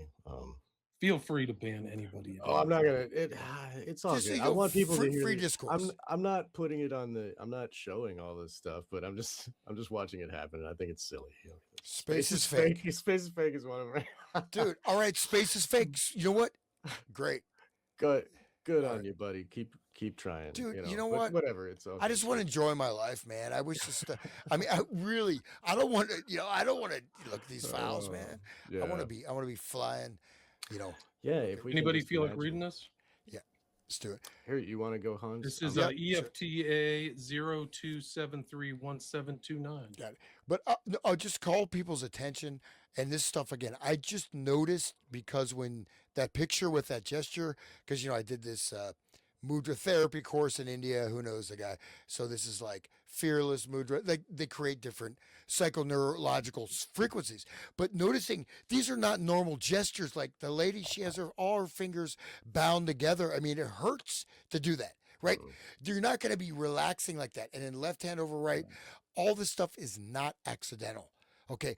And it is going beneath. All this is unconscious, right? We're not going to see it consciously, but they're doing the ritual stuff and they're saying, but to those that know, they're also just like the number channel, right? They're giving signals and codes to those that are in the know, or also those who have been conditioned or hypnotized that are receiving programming codes from that. So that's okay. Here we go. August 9th, 2021 at 2:07 p.m. Janine M. Christensen wrote, around 9:30 this morning, I received a call from a woman who now lives in blank, who told me she wanted to speak to me, said that Leon Black raped her violently years ago and has never told anyone about it other than her blank friend. In short, the details she told me about and what he did to her are almost a perfect match about what my client told me. He violently bit down on her vulva, labia, and clitoris. This biting would get harder, and his teeth would clamp down the more when she yelled out in pain. The woman this morning basically told me the same thing. Same biting ritual, that she could not breathe. She was in so much pain. It is too abnormal to make up. She does not. That's all we need to say. I mean, it's just so weird. That's the Leon Black guy right there that I showed you that's shaking hands with Trump. Right? What that thing is saying is that that's a confirmation of another story from the civil litigation files. Right? And these are graphic So violence. ritually violently biting down on some women's genitalia. I mean, it's a ritual, but and she said 25 years ago. But they're saying it's like a ritualistic. So something probably there's other things we don't even are not in that document that are going on, and there Dude, could be the civil litigation documents are some of the most important documents in the entirety of. I sent them to you. They're most important documents in the entirety of the Epstein files because they're post arrests. So they're post arrest. They're what's coming in. And in the intro to those files that I sent you, there's something from Castle which ties back all the way to the early litigation against Maxwell by Jeffrey, because Castle was involved in it. He's like a super lawyer, but he sent something to Bondi. There's a letter to Bondi saying, "Hi, I'm a victim representative. I'm helping some of one of 200 victims in their civil suits." It never made it to the media that there were 200 civil suits. And some of these civil suits, you'll never see the light of day. They came out from the Epstein files, but they'll never see the light of day because usually they're all done under NDAs and payoffs. And part of the exchange of money is privacy. And But the they're in these files. civil suits happen when there is no criminal suit anymore, right? Because they're not criminally going after anybody, are they? You can have criminal and civil suits simultaneously. Okay. The thing is that the criminal suits didn't happen because nobody followed up on all the stuff, the crisis intake stuff that I sent you. So these are a lot of evidence of people had to get on the phone and call the FBI and say, "I've got information regarding a crime." And I think it's actually perjury if you're lying. So those were things that were never followed up or prosecuted, right? We have Patel saying if there was anything in these files that showed something, you can bet on the spin of your hand or something. He said something like, "I would do it right away," but it never happened. There's only been criminal trials, to my knowledge, against Maxwell and Epstein. So it's one of these great cover-ups of a network. And the public narrative is Epstein's a pedophile and he's a bad guy and that's it. But not that there's other people involved. The civil suits show a different story of payouts, of massive payouts. Like the U.S. Virgin Island, I think, for the abuse of people in the Virgin Islands, there were payouts in like tens of millions of dollars. So these are things that the information that can be garnered can be used by a prosecutor. So they've got somebody who's made testimony or made a statement that's what actually happened in the prosecution of Ghislaine Maxwell, is it came out of the civil suit that involved the 4 of the 6 charges, if I remember correctly, against Maxwell for perjury when she supposedly lied in her deposition to Jeffrey. See, so that was used from the civil suit to go criminal. So these civil suits a prosecutor has the ability to use that in a criminal suit, and it just didn't happen.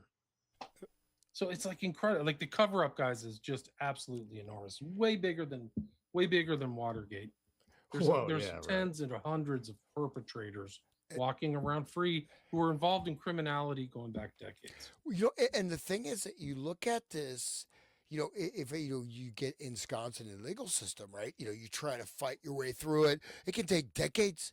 Yes. And you're just, okay, here you go. Here's a payout. And then you just can't say anything. Right. And you just walk away and it's silent. Here's $20 million. For these guys, it's pennies. Pennies. It's like me giving a bum 25 cents. Go buy yourself a new crack pipe. I mean, what are you, Joe Biden? That's the cost of doing business. They probably just see it as like, hey, this is, what I got to pay out. Right. This is what it's going to be, So, speaking of Epstein justice or whatever, if you do you guys want to talk about this Epstein files, a list of people facing consequences? I do. Over, I do. I just want to show one more picture before I get Go there. ahead, So I take can show. over. Go ahead. Watch this. All right. Because this is the unredacted picture that we saw of the mudra that Hans was talking about. Oh, there she is too. So there is Kushner, black, rando girl, not sure who she is. On the bottom, that's Rupert Murdoch's like third wife, next to Geffen. And who's on the left of Geffen? Ivanka Trump. Ivanka, right? That's her name. Oh my God, Ivanka. And what is she wearing? All hanging out together. What the fuck is she wearing? Dude, this is like Ivanka looks like somebody from like Eyes Wide Shut or something. Stepford One of these- Wife, yeah, yeah. I was Maiden or something like. Right. That's Yeah. the way these people operate. There's something weird. Why would you wear that to I think this is the 2016 U.S. Open tennis match. Like, what the fuck are you wearing? Why they're all wearing white too? You know what I mean? Right. Like it's not Wow. normal. Like you don't wear white that much. A lot of mysteries here, man. I don't know. Anyway, sorry, Sean. You can. Okay. Yeah. That. Here, we'll put that. So this is from Business Insider, and it's a list going of the people that are so it starts with Andrew Mountbatten Windsor, stripped of his title.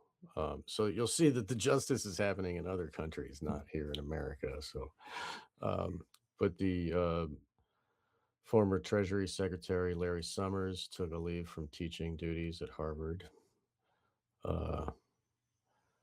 So Kathy Rumler, Goldman Sachs's top lawyer, turned in her resignation. Just to Follow- interrupt, I talked to a woman named Colonel Watkins, Towner Watkins, as she has a hyphenated name. She thinks that this is an intel asset, so, and direct ties to an organization that starts with a letter C. That's what she said. So this would kind of like validate kind of the intel connections. Like this is, she has an, let's say this Rumler person has a very interesting background. I'll leave it at that. Right. Right. There's probably, and this Business Insider is not going to bring that to the fore. So please speak up if, at any time. Goldman Sachs, top lawyer. Okay. And Goldman Sachs is sus right there. I mean, but anyway, she referred to him in an email as Uncle Jeffrey. Okay, so DOJ, showed Epstein advice on legal troubles, including lawsuits brought by women. She gushed over expensive gifts from him, including a $9,350 Hermes handbag. Hermes. All right. Okay, Brad Karp, high-powered corporate lawyer, resigned as chairman Paul Weiss. That doesn't make sense. Calling reports about his relationship with Epstein a distraction for the White Show law firm. He also stepped down from the board of trustees of his alma mater, Union College. Documents include emails showing he worked with Epstein to surveil a woman in a dispute with one of Karp's clients. He also visited Epstein's Manhattan mansion. It's all Eyes Wide Shut, right? The surveillance and the mansions. Right. Yeah. And he wanted to get his son a job with Woody Allen. Go ahead, Hans. Go ahead, speak up. Let's say like the mythological aspects of this. So when I'm showing mudras, astrological convergences for events. These people believe in these things. They're activating epic fury, the Furies, right? Mythological, Hermes, hermetic, hermeneutic, right? The whole thing with medicine, the twisted snakes, you know what I mean? So this is all interconnected. Caduceus. Right. And Hermes, like they call it a mason jar because it's hermetically sealed. Nothing, it seals tight. No secrets get released. Yeah. Wow. This is interesting. They're on a yacht. You can tell because you can see those little things they're sitting on. That's where they put the rope on when they go to dock. Right. But this is Wexner, who said he barely knew Epstein. Epstein, Mandelson, and Brunel. Brunel died in jail. I think Epstein was killed in jail. Right. But this is like, they're hanging out at some place in the Caribbean.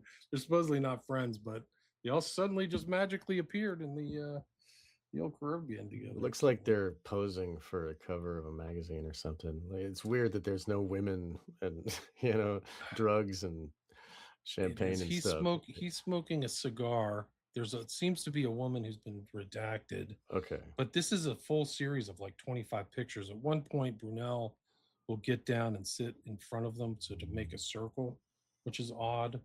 But this is like direct evidence from the Epstein files of these guys like hanging out in a very casual. It reminds me of the meeting from Godfather 2, where they're all meeting. If you remember Hyman Roth and right, they all went to Cuba, right? Exactly. Right. So this is kind of like the Caribbean's the new Cuba. Like, let's all go there and we'll all have a talk where nobody else can hear us except for the monitoring stations and all the video. Mountbatten had an island down there next to St. Thomas or whatever, and there was a submarine dock on Epstein Island, and so this probably goes along with the underground stuff, and that's why what's her face Maxwell was a submarine pilot. And there's pictures of, I don't know if it was Woody Allen or some crap, but they were going to into the it was the scientist guy in the wheelchair, the what's his name, she was bringing him into the submarine dock, like into the island. That's how he was visiting. What was his name? He talks with a computer voice because he's got like ALS. Right.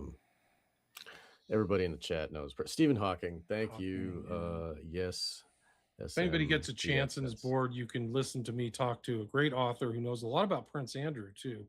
His name is Andrew Lowney. This goes back to 2021 and COVID, and we covered his book, The Mountbattens, The Lives and Loves of Dickie and Edwina Mountbatten. Dickie was the mentor to King Charles III. Right. Mr. Great Reset and Magic Circle. Magic Circle, right? Goes into Eyes Wide Shut, and literally was like he liked teen boys. That was his thing. That was his addiction. So like he was always with hanging teen boys. That was the whole family is steeped in that rotten. It seems rotten to the core. I've heard rumors that King Charles III, or Prince Charles, when he was the prince, he was involved in a lot of stuff, and that there was no evidence like they had on Andrew. Andrew was more overt, right? And also, his father was rumored to be involved in all the stuff that went down in the Profumo affair. Right. Actually, one of his rumors is like in one of these orgy parties that they had with Stephen, his last name I can't remember now, but the orgy parties, the literal king was rumored to be like he would dress up in a mask so nobody would recognize him, and he'd walk around naked in a dress or something, and he was rumored to literally be the king in these orgy parties, carrying like gifts and stuff. Peter Mandelson. No, the Queen Elizabeth's husband, the Prince of Edinburgh. Right. Yeah. The guy who's like not Mountbatten. Oh, okay. The father of King Charles and Prince Andrew was alleged. I'm not saying this but I think the author's name is Thomas, alleged to be involved in the Profumo environment. Right. Where they had this guy, I forgot his name. It's very important because it just shows the continuity of these scandals. Right. Because actually JFK, it's another one just like Franklin and all the others, precisely. Like the pink ballets and all these, like it goes Intel girls, Jimmy Savile too. The King, royalty, all this stuff. But that was the Profumo affair that happened in the early 60s. Actually dropped, I think, the prime minister's whole cabinet because it was so scandalous. Right. And it was like an influence operation, but I'm trying to remember the guy's name. Is Stephen something. But I just want to call people's attention to England was the center of the witchcraft revitalization. right? So you have Margaret A. Murray, the Egyptologist and the great scholar, or decent scholar, Witch Cult of Western Europe, etc., who's cited by H.P. Lovecraft, by the way, Witch Cult of Western Europe. But you have this is a revival of witchcraft. You have these things on, full nudity in Sunday papers in the 60s.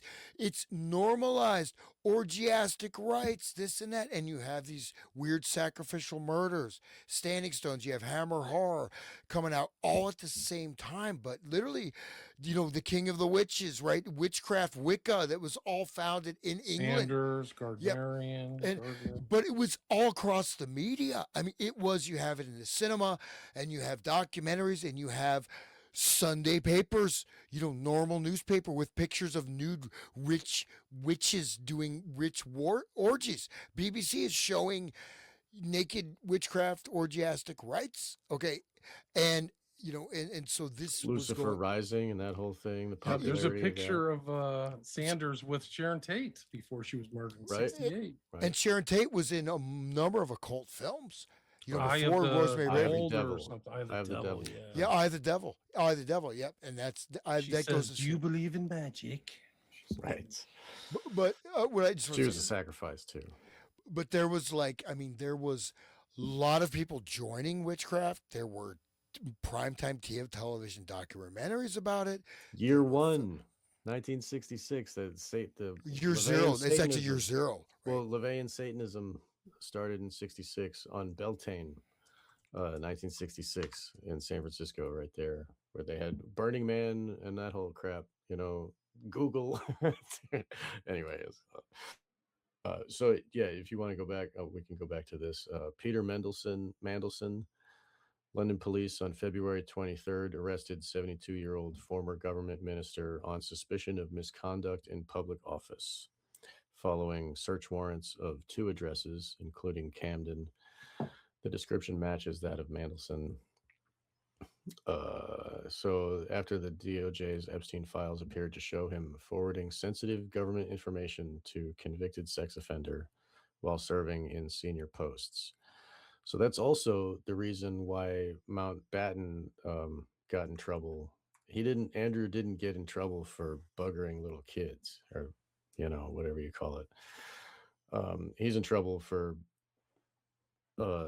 trading state secrets, because of his blackmail or whatever, but they didn't get him for doing the immoral stuff. They said he was a liaison between some military industrial stuff, and he went to some military show, and right when he got home, he texted information to Jeffrey Epstein within like 5 minutes. Wow. And they have a record of it in the files. So he didn't even wait. He's just like, yeah, this whole, military operation, blah, blah, blah. So wow. Same thing happened with Mandelson, who's implicated in also being kind of like a teen boy lover too, like on those care home type things in the UK. It's so corrupt, guys. It's just off the charts. I mean, but it goes like when Hastert got in trouble, he was in trouble for doing banking without telling the IRS. Like he wasn't in trouble for abusing the child. They put him in jail for the finance crap. It's really weird. And that's another example of a bunch of civil suits. I believe he was sued frequently for the abuse of what happened to the kids back in the day. Right. And he kept paying them off. I think so. Something like they had something on him. Right. But he worked for Clinton. He was in there, he was the head of the Congress, right? Yeah, Under Speaker Bush. of the House. Speaker of the House, thank you. Yeah, right. I'm gonna go make myself a cup of coffee. I'll be back. That's fine. I'll keep reading here with Hans. Reading with Hans. No, but the reason I'm bringing this up is that, nothing against the UK and the British Empire, but there is a very old occult history there, right? Oh yeah, and France too. Look at the Paris, Gilles de Rais. I think the practice of Gilles de Rais, right, went to England. Was part of the elite, and we've been living in this world that they pulled a veil over our eyes, and now the veil is torn away. And unfortunately, I mean, we're looking at, 3 weeks from now, what we're doing may not even be possible. I really hope it is. I'm staying in a positive flow, energy, whatever. But what they're doing with the world economy and just pushing everything nuclear war, Russia, China. I mean, I mean, what Trump is trying to do right now is friggin' destroy the whole planet and destroy America. I hate to say it. Send out your Secret Service team after me, but these are the people.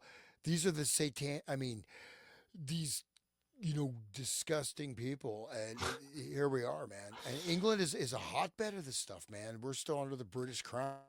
That's right. And we can think back to when we spoke to Robert Frederick about how, Francis Bacon was the jump off of all this stuff, this New World Order. Yeah. And here we go. Rosicrucians, Francis Bacon. Yeah. The chat's pretty smart. Some of them are pretty smart. We have 660 listeners, guys. This is the most we've Nice. ever had. So thanks for everybody for tuning in. We just want 6 more. Come on. Yeah. We just bounced past. We're 675. Awesome. This is one of the other ones I did back in the day. This is 2020 with Douglas Thompson. His book is Stephen Ward, Scapegoat. They all loved him, but it went wrong. They killed him. It just shows how treacherous they can be. He was the procurer of the women, kind of like an Epstein for the perfumer affair. And then all of a sudden he turned up dead. And this is what he looked like. And he had a little bit of an American flair. He grew. Dutroux was a procurer too, and the finders were procurers too. Right. Yeah. Sorry, I didn't mean to interrupt. Well, my point is that this is kind of the one that's in England that, like, I think one of the girls out of the perfumer affair was sleeping with JFK, which was really crazy. But yeah, Christine Keeler was the girl's name. And then the movie this was about is called Scandal. So you can check that out. And this is the one that depicts the King of England, the Duke of Edinburgh, as a naked dude with like a gimp mask at these parties. So I'm saying like the whole like British royalty is corrupt. That's what my point. And they are the financial center of everything with their city of London, and that stone in the center of it that makes a 1 mile space that the Queen has to ask permission. Well, whatever, the king or whatever has to ask permission to set foot in that 1 mile space. It's like a magic circle or whatever, It's the city of London, and I think it's called the Skane Stone or something. Scone. Yeah, the Stone of Skane. Of Scone. Yeah. Stone of Revealing or something like that. Right. But so everybody that is, which Western science, if it was totally cool, right? It's cool, I guess, as long as you're not getting genetically modified, as long as you're not using atomic particle research to try to open up interdimensional demonic portholes, right? But as long as you're not getting poisoned by microplastics or etc. But the thing is that, okay, you don't believe in this stuff. It's all just mumbo jumbo. The city of London is the center of world financial activity. They have this ancient stone there. They have to swear allegiance to it. These are not just like, there's ritual and tradition, and there's ritual and tradition, right? It's tradition, after you graduate from college, you throw your hat up in the air. Okay. These are things that have power that are still invoked and still being done, and they still retain global power, just like all the architecture of the city of Washington, D.C., another Vatican City, Washington, D.C., Vatican City, City of London. These are all completely autonomous, quasi-government, planetary governmental organization systems. And these are the same bankers from Venice, or the same bankers from Phoenicia, like these same Phoenician Canaanites that sacrificed their children to Moloch fires. It's really interesting how it all comes around full circle. Venice is a root word of Phoenician, right? Right. Yeah, Phoenician, Venetian, right? And that's I've been talking with Headless Giant. We've been doing some history shows. I think we've got 3 down so far, talking about Canaanite Phoenicians, how they started, and how they, like the phoenix, it gets destroyed, but then it bubbles up in a new place. It's just like the Sabbatean thing turned up again into Frankism, like it bubbles up again, and it's the same evil child murderers. Like, I mean, they even had to anyway, I'm not going to go on, but people should look into the history of these people. They're like rulers of the sea. They have the best boats, and they did the commerce, and they were like the outsiders to Egypt. And um, there's a whole rabbit hole of history that goes into that stuff. So people should check it out. Yeah, here's the Stone of Scone being carried from Edinburgh Castle in preparation for its use at the coronation 2023 of Charles III. So he sat on top of that stone, which is right here in the chair, on that same chair. That supposedly ties them all the way back to the Middle East. That's the whole idea. It's like goes back to somewhere in the Holy Land. But that goes to their the whole thing with the knights that went the Knights Templar and those other like orders of knights, like the the Order of the Golden Fleece and those other types of orders that would go out and be like mercenaries and for the power. Kind of going pretty off. The Knights Templar became the power, right? I mean, a certain way, right? So they got basically in Jerusalem, they got access to all these documents, right? They learned the secret money magic of compound interest. Right. They talked to Baphomet, right? Well, yeah, no, but I mean, they literally learned the magical equations of these were like, occult secrets. I forget the numbers. I'm not that much into math, but this thing with compound interest where it like doubles or whatever. Fractional reserve banking. No, but there's specific equations that are like have this, they're like magical numbers, right? And they're ancient. And they rediscovered all these documents, when they went there, underground, and including all these like ritual stuff, magic stuff. So they became, Knights Templar were exceptionally powerful, right? They were shut down. Of course, a lot of them escaped to England. But this is bubbled up again with the Rosicrucians and the Knights, the new with Francis Bacon and all that crap. It's one thing you got a tradition, of a life affirming tradition, right? I'm not, of course I'm full, like totally into tradition. There are things, a lot of wonderful things, right? You carry over from generations. You may not know what they mean, but like the Olympics, these are modern inventions. The Olympics are mass ritual ceremonies. Olympic halftime show or Olympic whatever opening ceremony, Super Bowl halftime shows. Like look at, the interlocking rings, right? Look at these interlocking circles, sigil magic. Rings within rings, the power system. But yeah, Hitler designed that, didn't he? For the Olympics in 30. I forget when it was, but Hitler designed that design. I didn't know that. Yeah. He had the Olympics in Germany, and it was like the biggest deal, and everybody was so impressed, and he set it up. He basically set the tone for the Olympics. Anyway, so Casey Wasserman announced on February 13th that he is selling his talent agency after his name appeared in the Epstein files, sparking a growing fallout. Soccer player and Abby Wambach and singer Chappelle Roan earlier said they were parting ways with the Wasserman agency. He flew on Epstein's jet. Wasserman flew on Epstein's jet with a group of people that included former Bill Clinton. So if he knows Bill Clinton, he's a dirty guy. Like the files also show Wasserman and Ghislaine Maxwell exchanging racy and flirtatious emails in 2003, well before police began investigating Epstein. Quote, Casey, I will be coming back to New York, torn late afternoon, Maxwell wrote in one email. I shall be wearing a tight leather flying suit. Ugh. All right, so moving on. We don't need to. Okay, Peter Attia, Attia, the CBS News contributor and longevity expert, stepped down as the chief science officer of David Protein, a protein bar brand, no longer an advisor to the sleep technology company 8 Sleep. In the emails in the mid-2010s, Attia gives Epstein health advice that include crude remarks about women, and he said the genitalia was low carb. Howard Lutnick. I'm sure William wants to talk about this guy.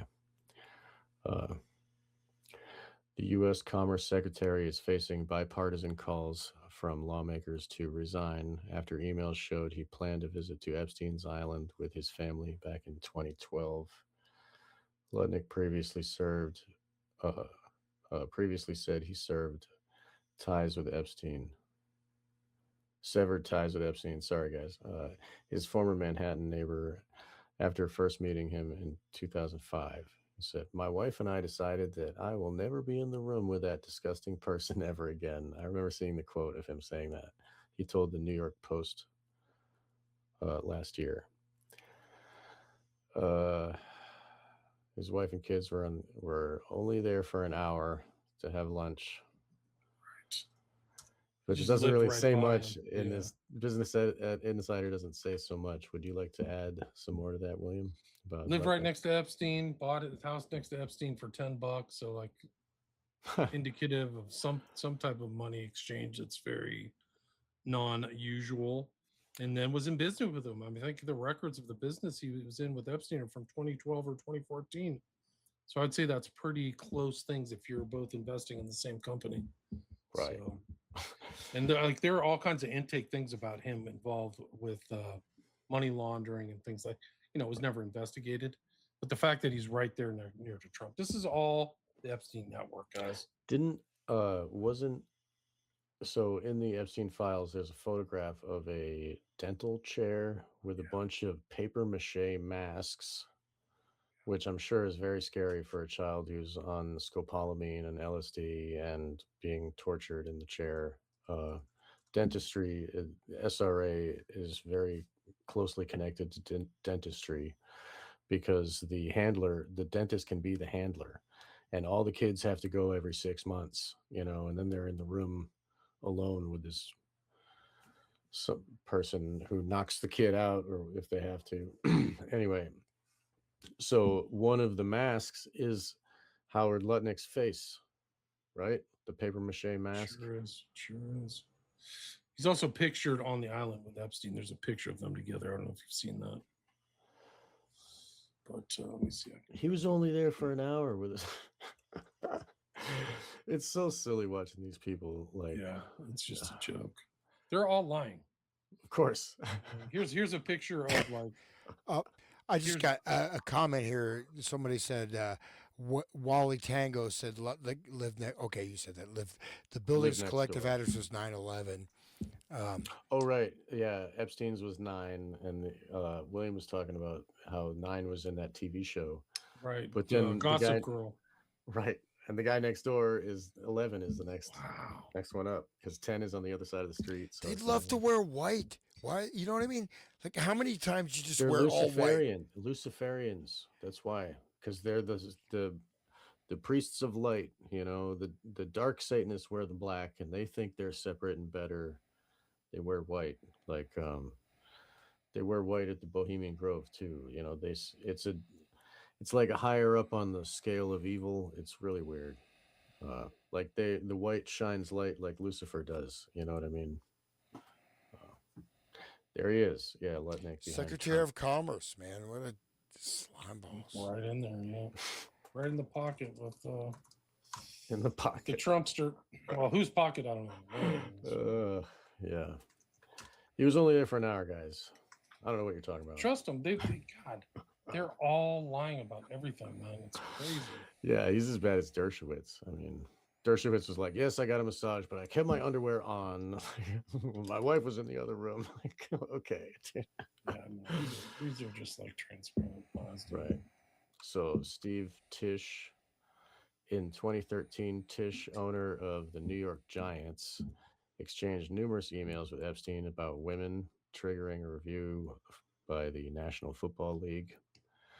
The emails show Epstein updating Tisch on the women, including their ages, nationalities, and working girl status. So he's basically buying women from, it's like he's perusing what's for sale, I'm sure. That's it. Wow. All trafficking. It's just shameless. Exactly. Yeah. Thomas Pritzker said on February 16th that he was retiring as executive chairman of Hyatt Hotels Corporation, citing poor judgment over his ties to Epstein and Ghislaine Maxwell. Just poor judgment, guys. Okay. There's a mask. Whoa. Let me see if I can find the picture of the specific room where all the masks are on. So if this is Lutnick, then who are the other people? Are Right. they all involved in like ritual abuse? And then they wear that mask, and while the kid is under the influence of the drugs, and the mind control, whatever is being told to them. And that's kind of a weird hand gesture, like the photograph, because you know what I mean. Like you just again note these things. Like hold your hand up like that. It looks like his hand is going through his head. Like that's an very odd picture. Yeah. And then obviously he's a professional photographer. I mean, what? They take a million shots too. Whoever edited this had a lot to choose from. I'm sure. No. I mean, there's some symbolic reason for that picture. Right. I'm sure. Right. Or else he just like looks like he's saying Humpty Dumpty fell straight off the wall. Yeah. Anyway, so can't put him back together again. All right. So in a statement published alongside a letter from Pritzker to the board, he said his responsibility as executive chairman was to provide good stewardship. I exercised terrible judgment in maintaining contact with them, meaning Epstein and Ghislaine, and there is no excuse for failing to distance myself sooner. Didn't talk about what he was doing when they were hanging out together. So the DOJ files showed. Do you want to say something? But no, the Pritzker family they're the major funders of the whole transgender surgery stuff. I mean, billions of dollars. This fortune has gone into the whole thing, all gender reassignment surgery, transgender promotion. They're that without them, they never would have happened. They put, again, a massive fortune. Wasn't his brother the governor of New Mexico or something? I think he's the governor of Illinois. Illinois, right? Okay. Oh wow, there it is. So it's MAGA country. The masks. So the Lutnick is there on second from the left. So then who are the other guys? Wow, scary. With a dentist chair. This is some dark stuff, man. Yeah, dude. Super dark.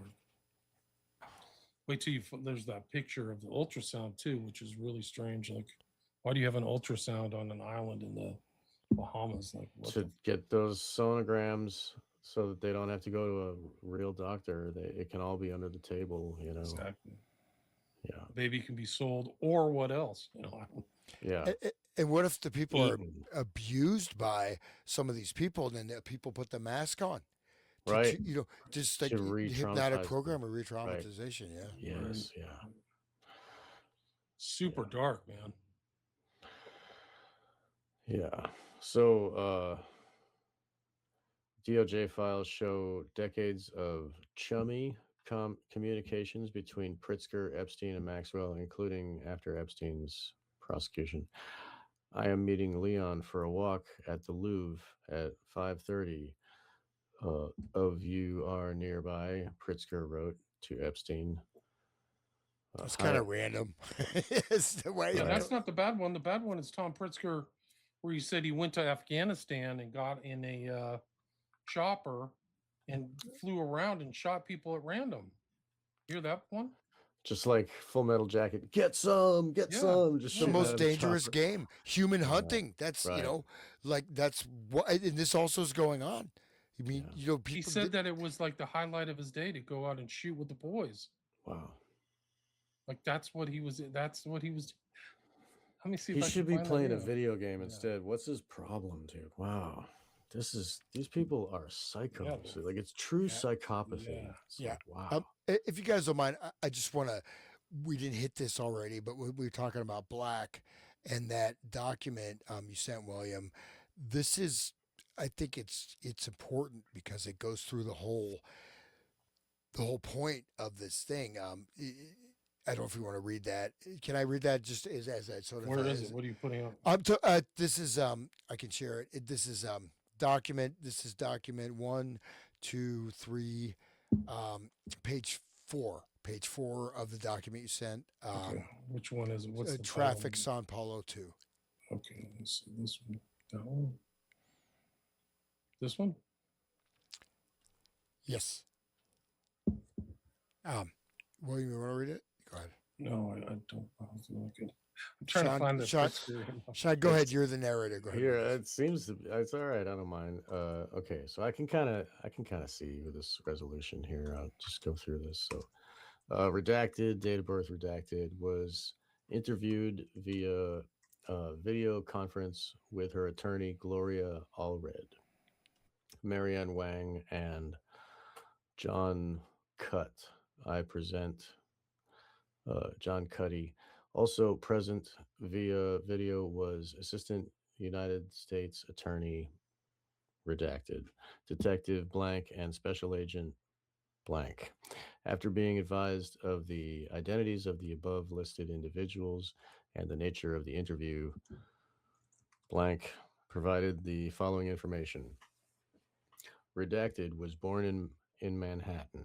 She grew up in the Upper East Side of Manhattan and finished her associate's degree.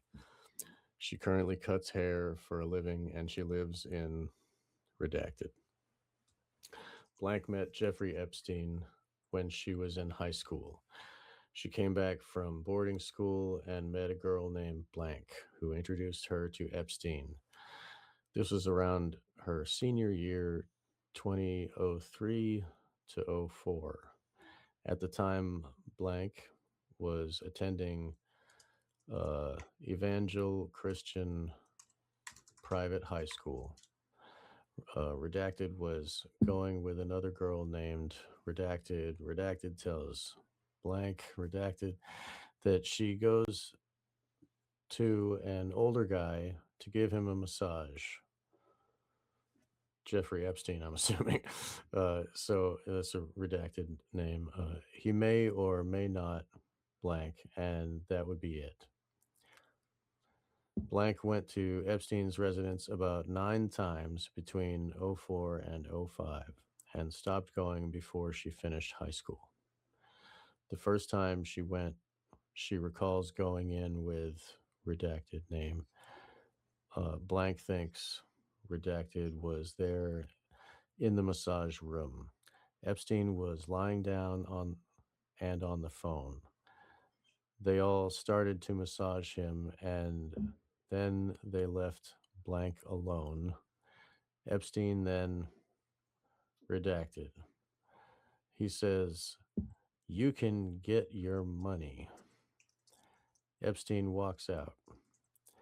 Blank gets money from his house lady, a Filipino woman. Blank then waited for a call because redacted gave them her phone number. Leslie, or the house lady, would call. Redacted met Leslie. She would call redacted the majority of the time. She would say, "Epstein wants to see you. Can you come?" On one occasion, Blank told Leslie she couldn't go because she had to stay after school and she couldn't come before 5 p.m. Leslie says to let her know if she can leave early. Leslie never asked how old Blank was. After the first visit, Blank would go by herself or with Blank, or continue to the next page. I'm sorry. It was actually the page before about Black. And so I didn't want to interrupt you. You're reading so well. I'll just go through it real quick, just to show this is Black. I guess this is page before. DOB 51382 serial number Blank was interviewed telephonically on April 10th, 2020. After being advised of the identity of the interviewing agent and the nature of the interview, Blank provided the following information. Blank was modeling when she met Leon Black in 2008.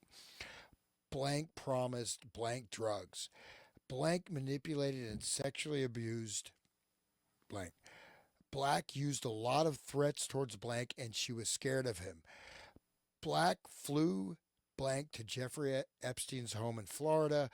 Black told Blank that if she talked to anyone, he would tell her he would tell her son she was on drugs. Blank was also at home in the house and wanted Blank to have sex with Epstein. It got to the point where they were yelling at Blank, telling her that Epstein had a sex addiction. Blank told Blank that Epstein needed to have sex with multiple people. And if Blank did not have sex with him, then something terrible would happen to her and it would affect her life. Blank did not want to have sex with Epstein. She and Black left. Black ran a sex trafficking ring. Blank constantly tried to run away. If Blank fought Black, he hurt her Blank more, which means biting, right? Probably the biting thing. He hurt her, so it's blacked out. I assume that's the organ, right? The ritual biting. Blank thought that every sexual encounter Black had with her was non-consensual. Black told Blank that if she stayed with him, he would let her stay in the country. Black told her she should not think about work. Blank earned her bachelor's degree. So, anyways. These are all consistent, right? So these are intake things. These are not actual. The other thing was civil litigation, but this is going to the FBI. It says it right there. Yeah. So somebody's receiving that. Yeah, it keeps going. So he's running a sex ring with Epstein, raping her, running sex trafficking ring. Talking about Harvey Weinstein too, right? Yeah, so yeah. And then we have that famous picture of Epstein, Maxwell, and Weinstein at Prince Andrew's daughter's wedding, one of them. And Maxwell's wearing the eyes wide shut mask, the feathers, like the domino mask. This is from Tom Pritzker, June 6, 2011. You just mentioned him, Sean. Quote, I'm in a remote valley of Afghanistan. It's my birthday wish with the boys with toys. Spent time with Petraeus yesterday, and he loaned me a chopper, actually two, with one as a backup. Can't call till tomorrow. Great. So somebody's tied this date to like random deaths in Afghanistan where the chopper just went through all the valleys, super hilly country, and was like randomly shooting people. I'm not saying it's Pritzker, but two events occurred simultaneously in time based upon the June 6th, 2011. And they were selling murder tourism in Gaza for a while there. They were letting people shoot children. And it happened in Sarajevo too. Like it's confirmed. Right. It's confirmed. And in Italy. It's a sick world, man. It's really gross. These people are totally evil. Totally evil. Agreed. Like here's the thing. We've only seen the redacted things yet. Like this is like some kind of cannibalistic crazy stuff. Like they're really that deviant. Right. We haven't seen the videos. What's in the 2.5 and what's in the videos? Right. I mean, I've seen stuff today that was redacted, but like the unredacted was like full CSAM. Like it was really like, whoa, that's in the files. Like I hadn't seen that, but it was like unbelievable stuff. Like Jeffrey Epstein was collecting some sick stuff. He's sick. It's funny that like Kinsey was collecting all of people's like private sex histories and weird like blackmail type shit, and then Crowley was collecting people's sex perversion histories and shit, and it seems like part of that evil Kabbalistic shit to like bind people into their slavery, seems essential. It's crazy. Like I'm just taking this with a grain of salt, not saying this is true, guys. Right, it's just your opinion. Well, it's my opinion, but that's the stuff in the files. This one in particular, it's not me writing. This is people's voice. Epstein files reveal Bono ate African child meat at Hollywood cannibal feast on super yacht. Oh, dude, with the cool sunglasses. Of all people, he would be the Bono, one. no, I can't. Bono. My last hero is going down. Bono, I worship you. Oh, no. In an email to Epstein, publicist Peggy Siegel bragged about facilitating the macabre dinner of a yacht hopping to the French Riviera during the Cannes Film Festival. Siegel described boarding 4 super yachts in a single day. from Epstein's 156-foot Lady Joy to Abramovich's Luna. No more, occult references. So how is this shitty artist who's a fuck all, He's related. conceptual artist? How does she have a yacht? You know what I mean? Come on. Oh, you mean Abramovich? Oh, It's a different Abramovich. Sir. No, that's probably the same. That you're From talking Peggy Siegel, quote, "I am now officially the best yacht slut in the south of France. Went from your 156-foot Lady Joy to D. Guardiola's 136." This is how they brag. Like the size of your yacht is almost like, your penis size or something to these rich people.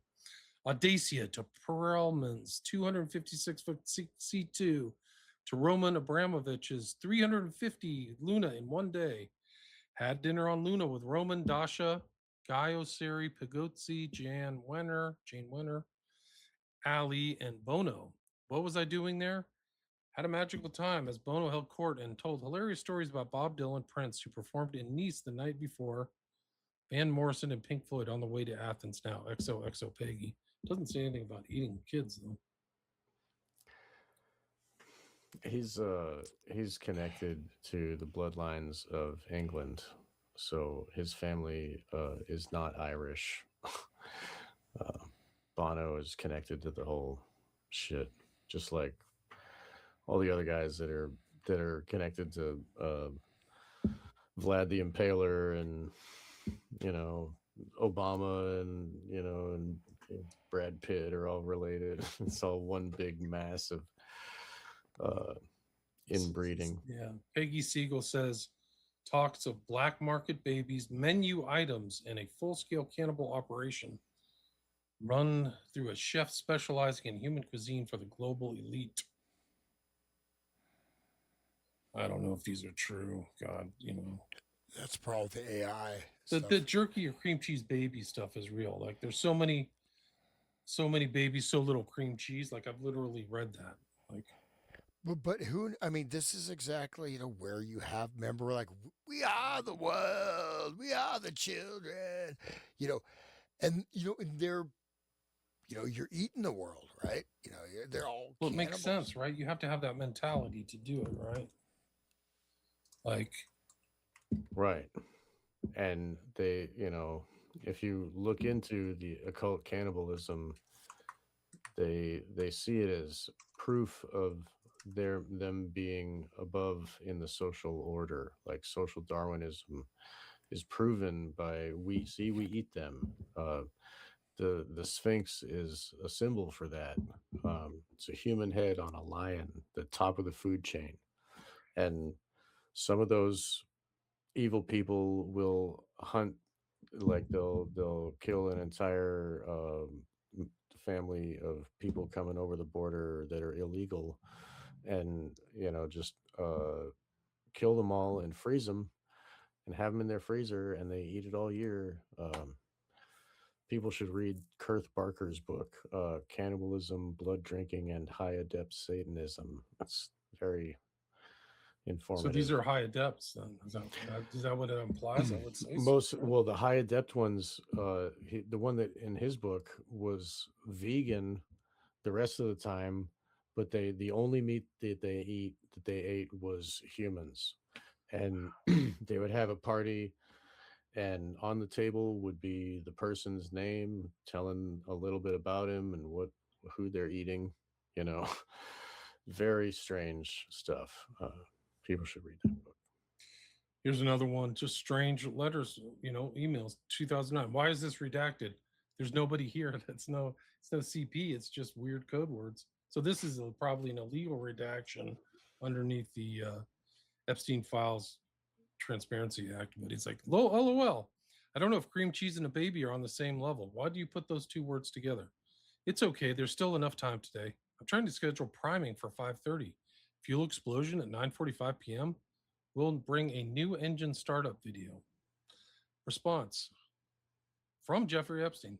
There are millions of babies, very little good vegetable cream cheese. Wow. Vegetable too, like they're under drugs, like their brains are fried while it's happening. And you were talking about earlier about how the way that the prosecution doesn't happen. The Utah SRA case that was a couple of years ago. Now they don't even have a prosecutor for that case, and so they just let him go. It's not going to happen. That whole SRA thing. I forget his name. Derek Bros talked about him a bunch.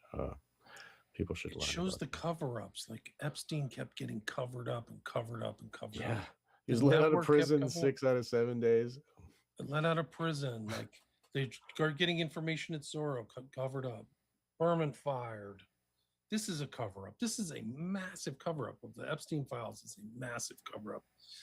And this is just what people can ascertain. Like, it's freaking bad. You know, It's so bad. and there's like a random, I don't give you the wrong page, but this lady's talking about the guy that's, the driver's seat for causing World War III, right? About him.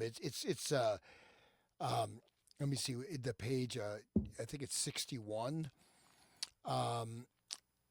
Called Incident. So the Donald Trump is the bottom of the paragraph. It says page 7 to 10, 60 of 79. See that? This same one? Yeah, I think I think we're on the Well, right. you can go to the first page. Is that the first No, page? this is 60 where it talks about Trump's page 60, all the way kind of towards the end. I think it's the same one. Just shows you how much information was coming into. Yeah, past the PowerPoint. It's kind of towards the back end. And literally These are the new so-called new Trump docs from Friday. unclassified, right? That's it. Oh, Yep. I got to do more downloading again. Jeez, it's never Yeah. ending, man. So I think we're on the same page. Says page 7 of 10. Blank recalled at least one incident in which Epstein took her off the island when she was 13 to 15 years old. He drove her or flew her either to New York or New Jersey. She was introduced to someone with money. It was Donald Trump. Blank and Epstein were with others, to include Trump, in a very tall building with huge rooms. Trump did not blank from the get-go. He didn't like that I was a boy-girl, referencing a tomboy. Blank could not recall the identities of the individuals present. However, they all exited when Trump asked everyone to leave the room. Trump mentioned something to the effect of, quote, "Let me teach you how little girls are supposed to be." Trump unzipped his pants and put Blank's head down to his penis. Blank bit the shit out of it. Trump struck Blank and said words to the effect of, "Get this little bitch the hell out of here." Blank advised she bit Trump's penis because he disgusted her. He had money. It reeked off of him. At that point, people ran out of the room. No further information provided. Blank recalled a blonde, beautiful woman approaching her at some point. That day after her interaction with Trump, the woman said, "Let me give you a little tip, little girl, about your breasts. Wear a bra every night." These words stayed with her throughout the years. Blank got the feeling the relationship between Epstein and Trump included a certain amount of jealousy. She thought Trump appeared jealous of Epstein, but at some point they ended up on level playing fields.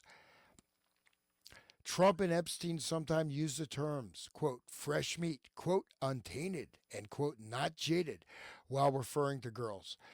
At the time she heard it, Blank did not understand the term "not jaded." She subsequently looked up the term "jaded." Blank stated she had two additional interactions with Trump, but she asked that the interview move on to a different subject for the time being. So I'll just leave it there. But I mean, keeps going, but that's pretty far out. Hypnicity says she deserves a medal for biting down on that thing. There's like 3 or 4 pages of that. There's a lot of Trump in here, guys. There's a Yeah. lot of, and Epstein's talking behind his back a lot, talking with Bannon behind his back. So when he says, like, "I'm not in those files, but Wolf and Epstein are," he's just totally deflecting. It's incredible stuff. This happened today. Like, actually, the public is responding. There was a big march in LA. There was a big march in LA about the files. People were just randomly going out with signs going, hey, we got a major problem here, which is pretty surprising. This is Zorro Ranch. Awesome. They're digging up the babies too, right? They're doing that investigation. Yes, they really are. So for the listeners, there's people standing at a vigil and there's flowers on a large mound of dirt. They're all standing outside. You hear the wind.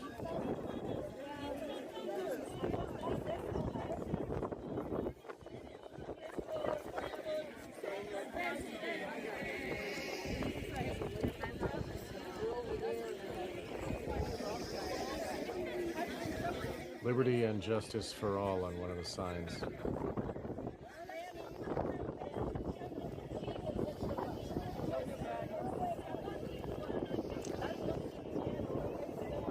And isn't New Mexico on the other side of that town, William, where all the women... Juarez. Juarez. Yeah. I just got a book on it, actually. And Zorro Ranch is... Can you read that? Murder City. I can't read it. It's out of focus, but maybe if you look up the on Amazon, in this document, Murder City. Oh, there it is. Ciudad Juarez and the global economy's new killing field. So it's like ties right into Epstein. He's really part of the global economy. It has to be seen as that. And you see, like, you go through these documents, you see Epstein had all these weird fetishes. He liked weird things being stuck up his rear end and all kinds of fetishes. Said he was abused as a boy, sexually abused. They're all like Kinsey, right? I mean, these are sexual psychopaths. I mean, and they are, sadists. Right. And these, I mean, the level of disaccountability has to be rectified, right? We cannot allow these fools to destroy the planet Earth, man. We cannot allow it. We cannot allow this. This is what I thought. It's a bit graphic, guys, but I thought it was a pretty funny comedy bit. I hope you like it. You guys okay with a little profanity? Yeah, my show is fine with that. Like, our listeners are good. Okay. Everybody that made fucking Windows 95 is fucking 10-year-olds! They're eating the Jeff Epstein's eating the kids like corn on the cob! The news is like sulfuric acid in my fucking eyes! Every time I open the news, it's like, Trump dug up Harriet Tubman's bones and he's raping her ribcage. You're like, come on! This fucking guy! Thought he was going to make my eggs cheaper, duh! I watch ISIS beheading videos to calm down after I read the news. That's the best line. I watch ISIS beheading videos to calm down. I don't know. Is the mass media really covering this story? Are they getting into the graphic details? Like, I'm so they're afraid. Detached from corporate media. I have no idea what they're posting on. I tried briefly to watch some of the Democracy Now. Talk about it. Yeah, it was funny. Terry Gross, all things considered. Like, I was so much like, I thought I'm so edgy, man. I listen to Democracy Now. I'm so deep. I know what it's all about. Yeah. I mean, I can't even NPR. Like, I can listen to NPR for about 1.5 seconds now. I mean, they all sound the same. It's pretty bad. There are other people covering this, like on YouTube, with a huge number, like standard stuff, like Young Turks, and they're covering some of it, and they're getting a lot of listeners from it. So I'm kind of wondering, like, I don't know. Well, it's good. I mean, but YouTube is where they're housed. It's not on the main TV, Right. But what this guy is saying, I just wanted, before we let this go, we talked about this before when we were talking about the mind control, and Hans and I talked about it on my show, talking about the doom scrolling and how it's trauma to us to see this. He's talking about he would rather watch beheading videos because it's like such trauma, and they're shoving it in our face and they're like, this is the truth. Man, what are you gonna do about it? And it's like, it hurts our consciousness that people like Bill Clinton. What do you mean? He plays saxophone Arsenio Hall, he's a cool It's guy, Bobo. right? It's Bobo. But I mean, like, we have these image of these people, like, and then all of a sudden the reality is so harsh and harmful to our consciousness. I think it's part of the programming. I think they need this to grease their wheels into their whatever their the magic working is of this World War III global death culling whatever. Yeah, it's a death cult. It really is. They need to humiliate us and like destroy our hope before they sacrifice us to their evil. Uh, It's part of the sacrifice, right? You work up the victim and then you kill him. Like it's part of the fun. Or you make the Yeah. victim. So this is, you have Gramsci, right? He talks about hegemony, at one level, and there's some valid thinking, right? In Gramsci, who was sort of the progenitor of the Frankfurt School and this sort of soft touch cultural engineering Marxism, right? But the idea is that the oppressor creates the island of oppression in the very mind of the victim, and the victim is fulfilling these rituals in themselves, in their family life. And this is, what has happened in a certain way. You can see people with this streak of cruelty, right? I mean, I see it not every day. I mean, not that much, but I see people like really getting angry, flipping out, speeding, pushing, having flip outs, this, that. I mean, and I've experienced it. Like people just suddenly, I get like 5 calls, people just screaming at me. And I'm like, you know what? That sounds all right, but it's not going to affect me because I didn't do anything wrong. Scream on, brother. I'm gonna go play my guitar. But seriously, like I've caught these things, and I'm not blaming most people, right? I just want people to understand that there are not only we live in a social field. We live in an electromagnetized social field. This is unique in human history. Social media, cell phones, electromagnetic frequency resonant states. You can call human biofields, flocking effect, whatever. Any kind of solar activity being magnetized, people flying into bouts of rage, things like that. And then people going into this and taking it into them and sort of saying, oh, that's okay. Why? Okay, it's okay what he did. Just that little thing is feeding this, right? And so, just understand, we don't need to freak out about it, but you can, if you start to notice this, you'll see it around you a lot, right? And it affects people collectively, and you can see this aggregate group behavior happening on a real mass scale. Like I think they literally have swarms of people that are basically trigger controlled friggin' automatons. I hate to say it, with the freak out level, right? But at the same time, give away your soul, give away this thing and say it's okay. What can I do about it? And even so, what even he's okay. He's making a joke, but why would you watch ISIS beheading videos? Of course, most of those are fake. So that's Right, one of the right. thing to see. But we don't want to say is that like, so much of the media, you can see all the anti-heroes, right? Even promotion of cannibalism, promotion of people that are doing evil, the destruction of the hero in literature, in cinema, the anti-hero, right? And then just saying, no, it's okay, just do it. Oh, try it, do it, do it. And it's that step, and then suddenly you get locked in. And the problem is right now things are so amplified that even a small little gesture of relinquishment, right, you get a real big attachment from that. I mean, I think they're doing all this stuff, aggregate stuff, man. I mean, how well it works, I don't know. But I think we've all witnessed this, and you can see mass changes in mood in environment, right? And some of this is it's directed. Yes, indeed. Yes. Yeah. Okay. Yeah. That was a And rant. look at how when the COVID was happening, everybody wanted to fight their neighbors about wearing a mask, but now people want to like bomb Iran and like kill their neighbors and like you like they're getting violent, and then they see the violence going in with the doom scroll. So like it's part of the programming. I think they're really whipping us up to a fury, just like the Civil War and the leave the world behind. We talked about it last year. I mentioned that a couple times. But that programming is really pushed into us right now. No question. You guys can't handle this? What do you want, a Pixar movie up here? The world's ending! There you go. Fuck, man! Sorry for yelling. Right. I'm not a political guy. I'll talk about politics. Everybody that That's a made good one. I'm not a political guy. I like to talk about politics. World That's great. ending!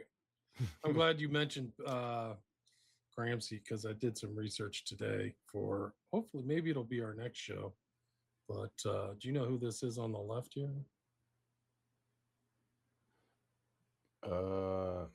John Paul Sartre. No, John Paul Sartre Nope. was ugly as hell. But do you see the gravestone? He's Gramsci's gravestone. Yeah. Yeah, that's Gramsci's gravestone. Who is that? Guy on the left's very important and very timely, considering the Epstein files and everything you really just said about humiliation and bringing people up into a fit. That on the left is a guy, an Italian, by the name of Pier Paolo Pasolini, who directed the film Salo. Oh. Oh, wow. Okay, He's that's a fan of Gramsci. Oh my God.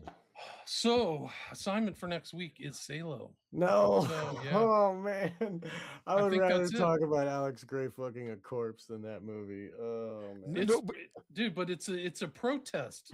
It's a protest about this kind of overarching. Right. It's like violent. showing us how gross it is. Oh But man. they bring people to a mansion and abuse them and kill them. That's what they Okay. do. They torture Okay, them, William, for and you, they take their time.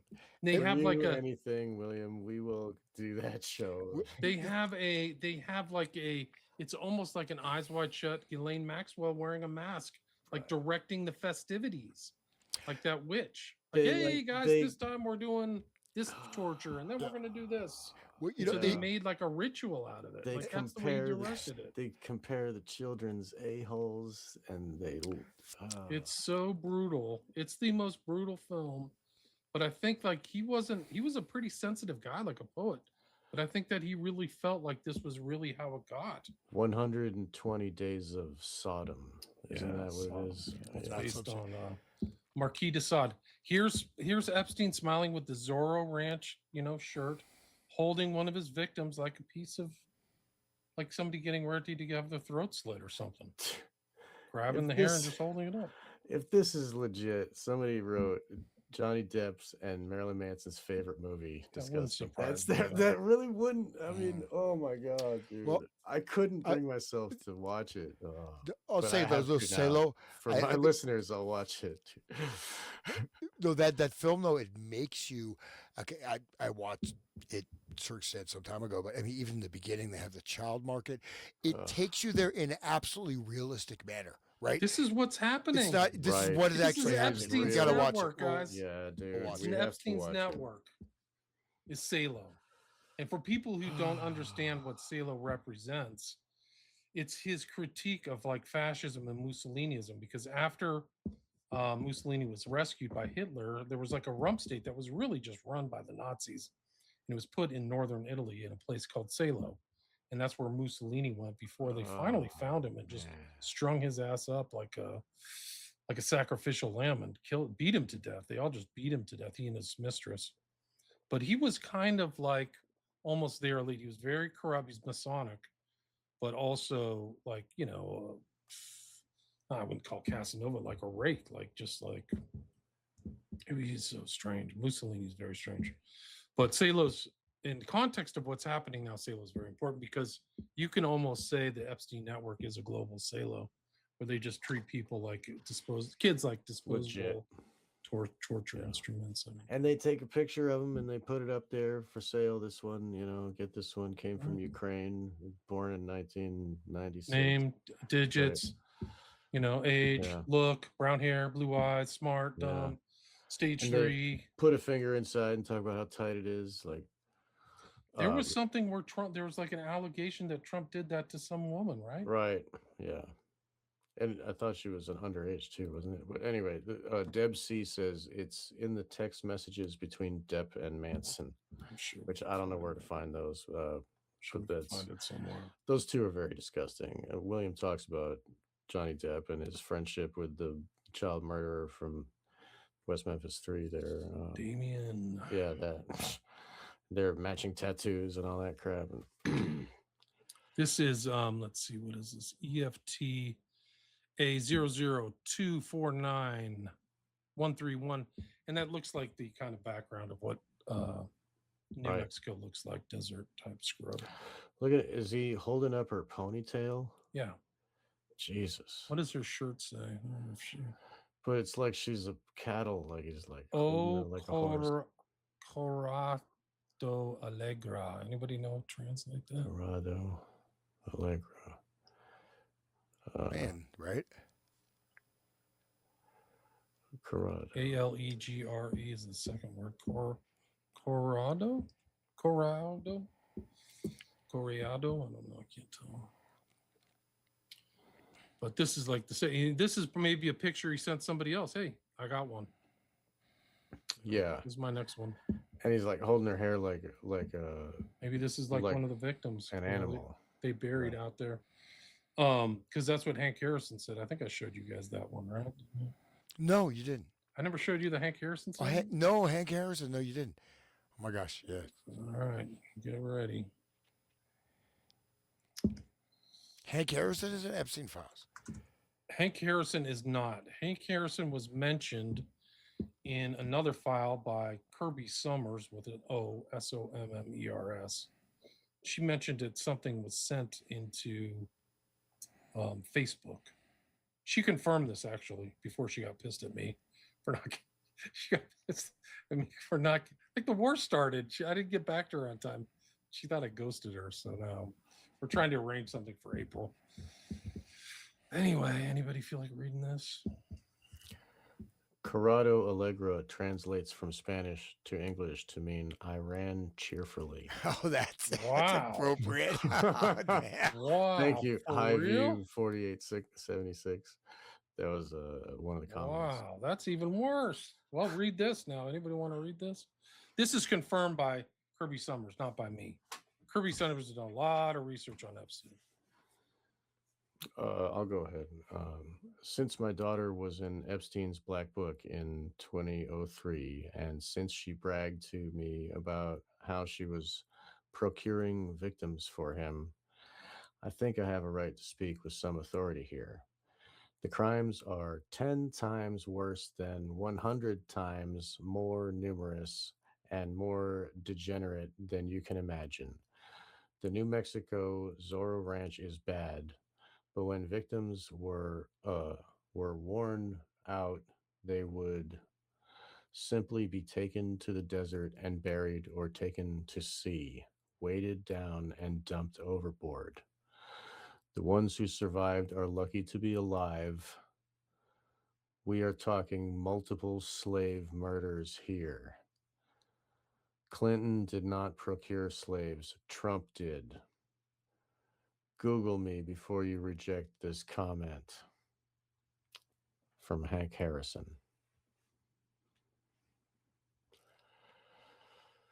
Our ranch is the mansion from Salem. I think that's the best place to kind of bookend this. Call it quits.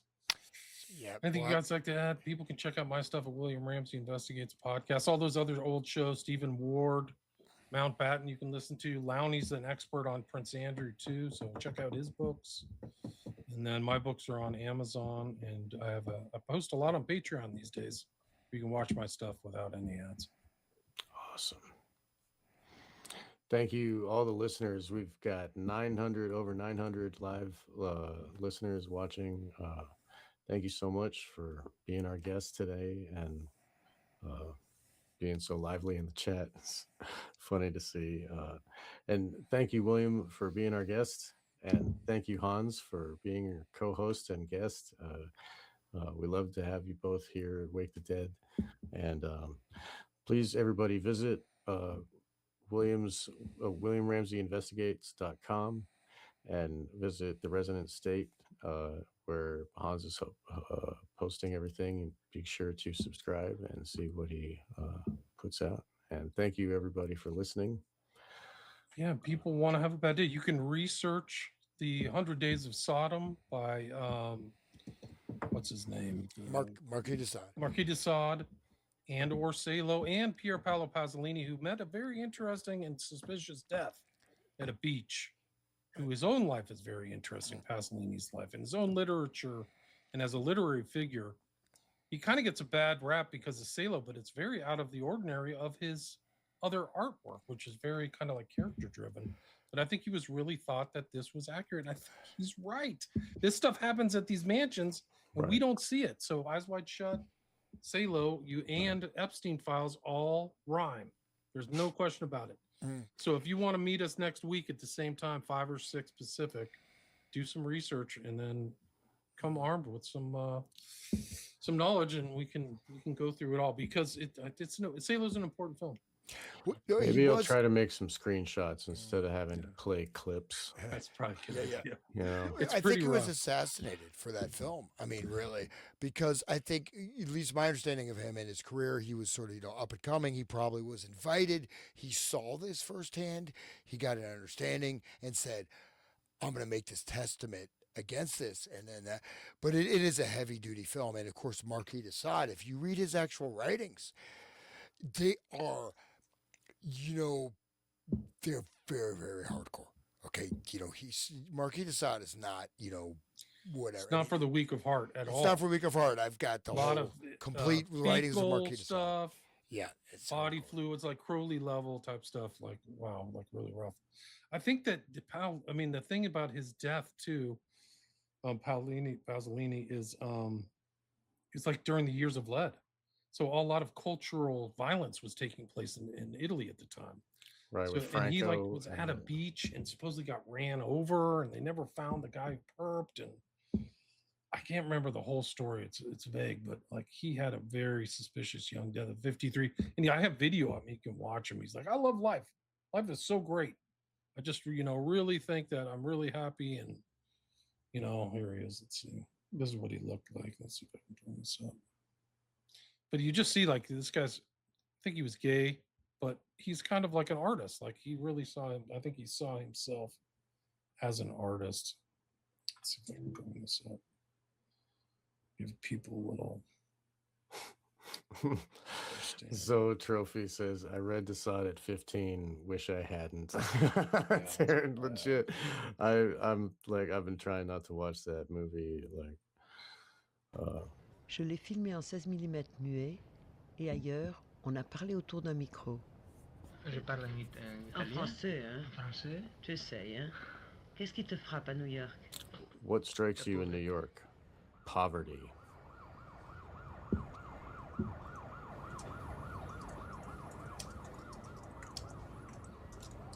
You should visit Cleveland. Ugh. Anyway. There's a sinkhole going, man. Cleveland sinkhole. Huge sinkhole downtown Cleveland. Dude, I'll have to look that up next. There's no difference between reality and fiction. So these are important statements to make in the context. Sorry, we were talking. Yeah. Because cinema is reality expressing itself through itself. That's powerful. In reality, I can photograph a man walking down the street. He's not aware that he's being filmed, and this is reality. If I choose an actor to play that man, then there's another reality, the actor's reality. But it's always reality, it's never fiction. I always take an actor for what he is. I don't like him to act. I can't take a good man to play the role of a villain. It's impossible for me. It's repulsive.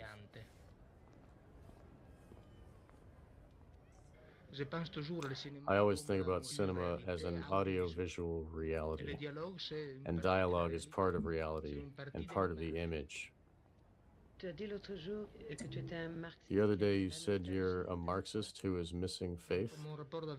My relationship with religion is so dark, I can't talk about it. Look at the masks and stuff and the hypno stuff. Wow. that I don't have any film education. I approach movies at 40. So my culture is more figurative than cinematic.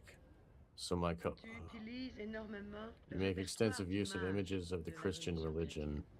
It's not images of the Christian religion, but of Italian paintings. Little by little, I abandoned my obsession with images. I'm sorry, I'm obsessed with this aesthetic. So I have to take a shot with some love, a painter for his painting. Sur ce plan flou, ciao, Pier Paolo Pasolini. So he's a thoughtful guy. This guy's like, yeah, but he's also interesting statements there because he's saying that reality and fiction are not separate. Right. So everybody that Salo was real, like basically. I think that you can extrapolate that for sure. Just to say, like his murder, he was discovered in a wasteland, severely beaten, partially burned, and run over with his own car, and his testicles were crushed. His face was completely mutilated. So it was a brutal, like burning, crushing, like multi-death type of killing. And somebody's angry. Yeah. Making an example of him for others to see.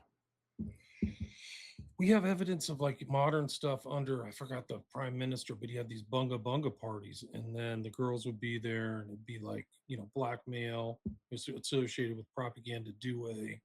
Can't remember the prime minister now, but I see his face. But a lot of those girls ended up dead or poisoned. Like there was one, like, if I end up dead, I was killed, and then she got poisoned and died. So.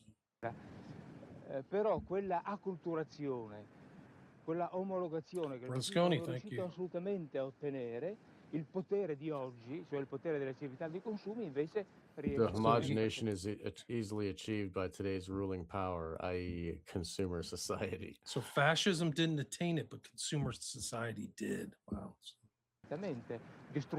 It destroys the variety of ways of being. It deprives of reality the different lifestyles that Italy has produced with great variety throughout history.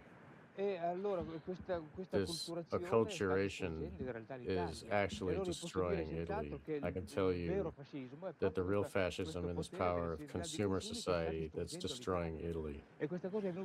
It's happened so rapidly that we haven't even noticed over these last 5, 7, 10 years. It's been a sort of a nightmare in which we've watched the Italy around us be destroyed and disappear. Now perhaps waking up from this nightmare, we look around and realize there's nothing we can do. And he didn't even see the Epstein files. Well, and so like even like say Guy Debord, Society of the Spectacle, and this or Baudrillard, Simulation and Simulacra, like these are people connected with. Okay, Gramsci is not an innocent per se, but people. So it's not like you say, oh, everything Gramsci is a leftist, everything he says is bullshit. No, I mean he has some very acute and analytical stuff, as does Guy Debord, right? And I think some of these, even though technically he's a Marxist or whatever, again, how many people understood what Marxism was? I mean, now we understand.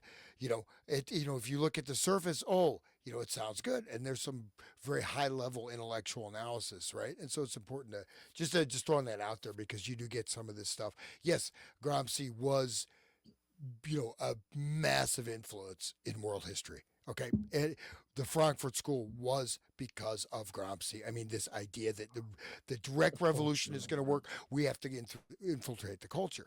Now, other side of that, though, is this critique of culture itself and understanding how this is shaping reality, et cetera. So, and so I just throwing it out there. But the fact is that when he says cinema creates reality, I mean, we do. How many things we don't think they're real till you see a visual image, until you see it on a screen. You could see it in front of you. It's not real until you see it on the TV. You could watch it happen. No, I have to see it on the TV, right? As seen on TV.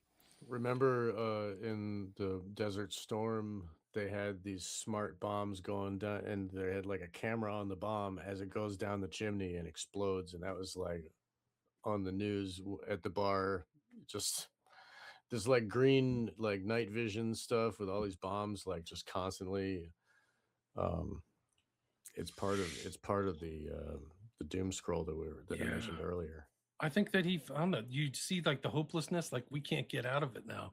So you see this kind of doom mentality even before the internet. Before you could scroll, he felt like, can we get out of this fascistic consumer society? It's also interesting that he also said, I didn't make it to cinema till I was 40. So he's dead at 53. And I think it shows his literary bent. Like he's, there's pictures of him in his library. He's writing, he's a poet. He's really kind of a literateur, Italian literateur who got into film later. But I think it's an important aspect of his work to realize that before you get to Salo, because people interpret Salo as this overly kind of like it's just shocking. Yeah, it's gross. Like shock. Right. It's like at first glance, you're right, Sean. It's like at first glance, it's like a shock horror film. Like, whoa, this is way too much. And then you're like, are these people really capable of that kind of evil? And then you're like, I think there are people like this. Like now the Epstein files has like tempered the water. Now we can fathom this understanding. Yeah. It's really bad. See Eyes Wide Shut and Salo in a different light, I think. And see it as something that's actually happening, not just as a freak out horror film. Right. But one thing it wasn't just Epstein; there are a bunch of them. Yeah. But one thing I really miss, if you guys remember this, like orange, like the terror alert. Today our threat was level orange, level red, level green. Oh yeah. Remember that? Everybody forgot about that, right? Never forget. Now I'm just like I'm so sleepy all the time. I need some like stress. I mean, come on. What's a terror threat today? Then we have COVID threat. Yeah. They were selling parachutes to people that worked in high-rise buildings. I mean, it was really, they were pushing that fear hard. Level orange, terror level red. All right, guys, let's wrap it up. Okay, let's wrap it up. I gotta go, man. Everybody. Cheers. Thanks for everybody for listening. Thank you so much, everyone.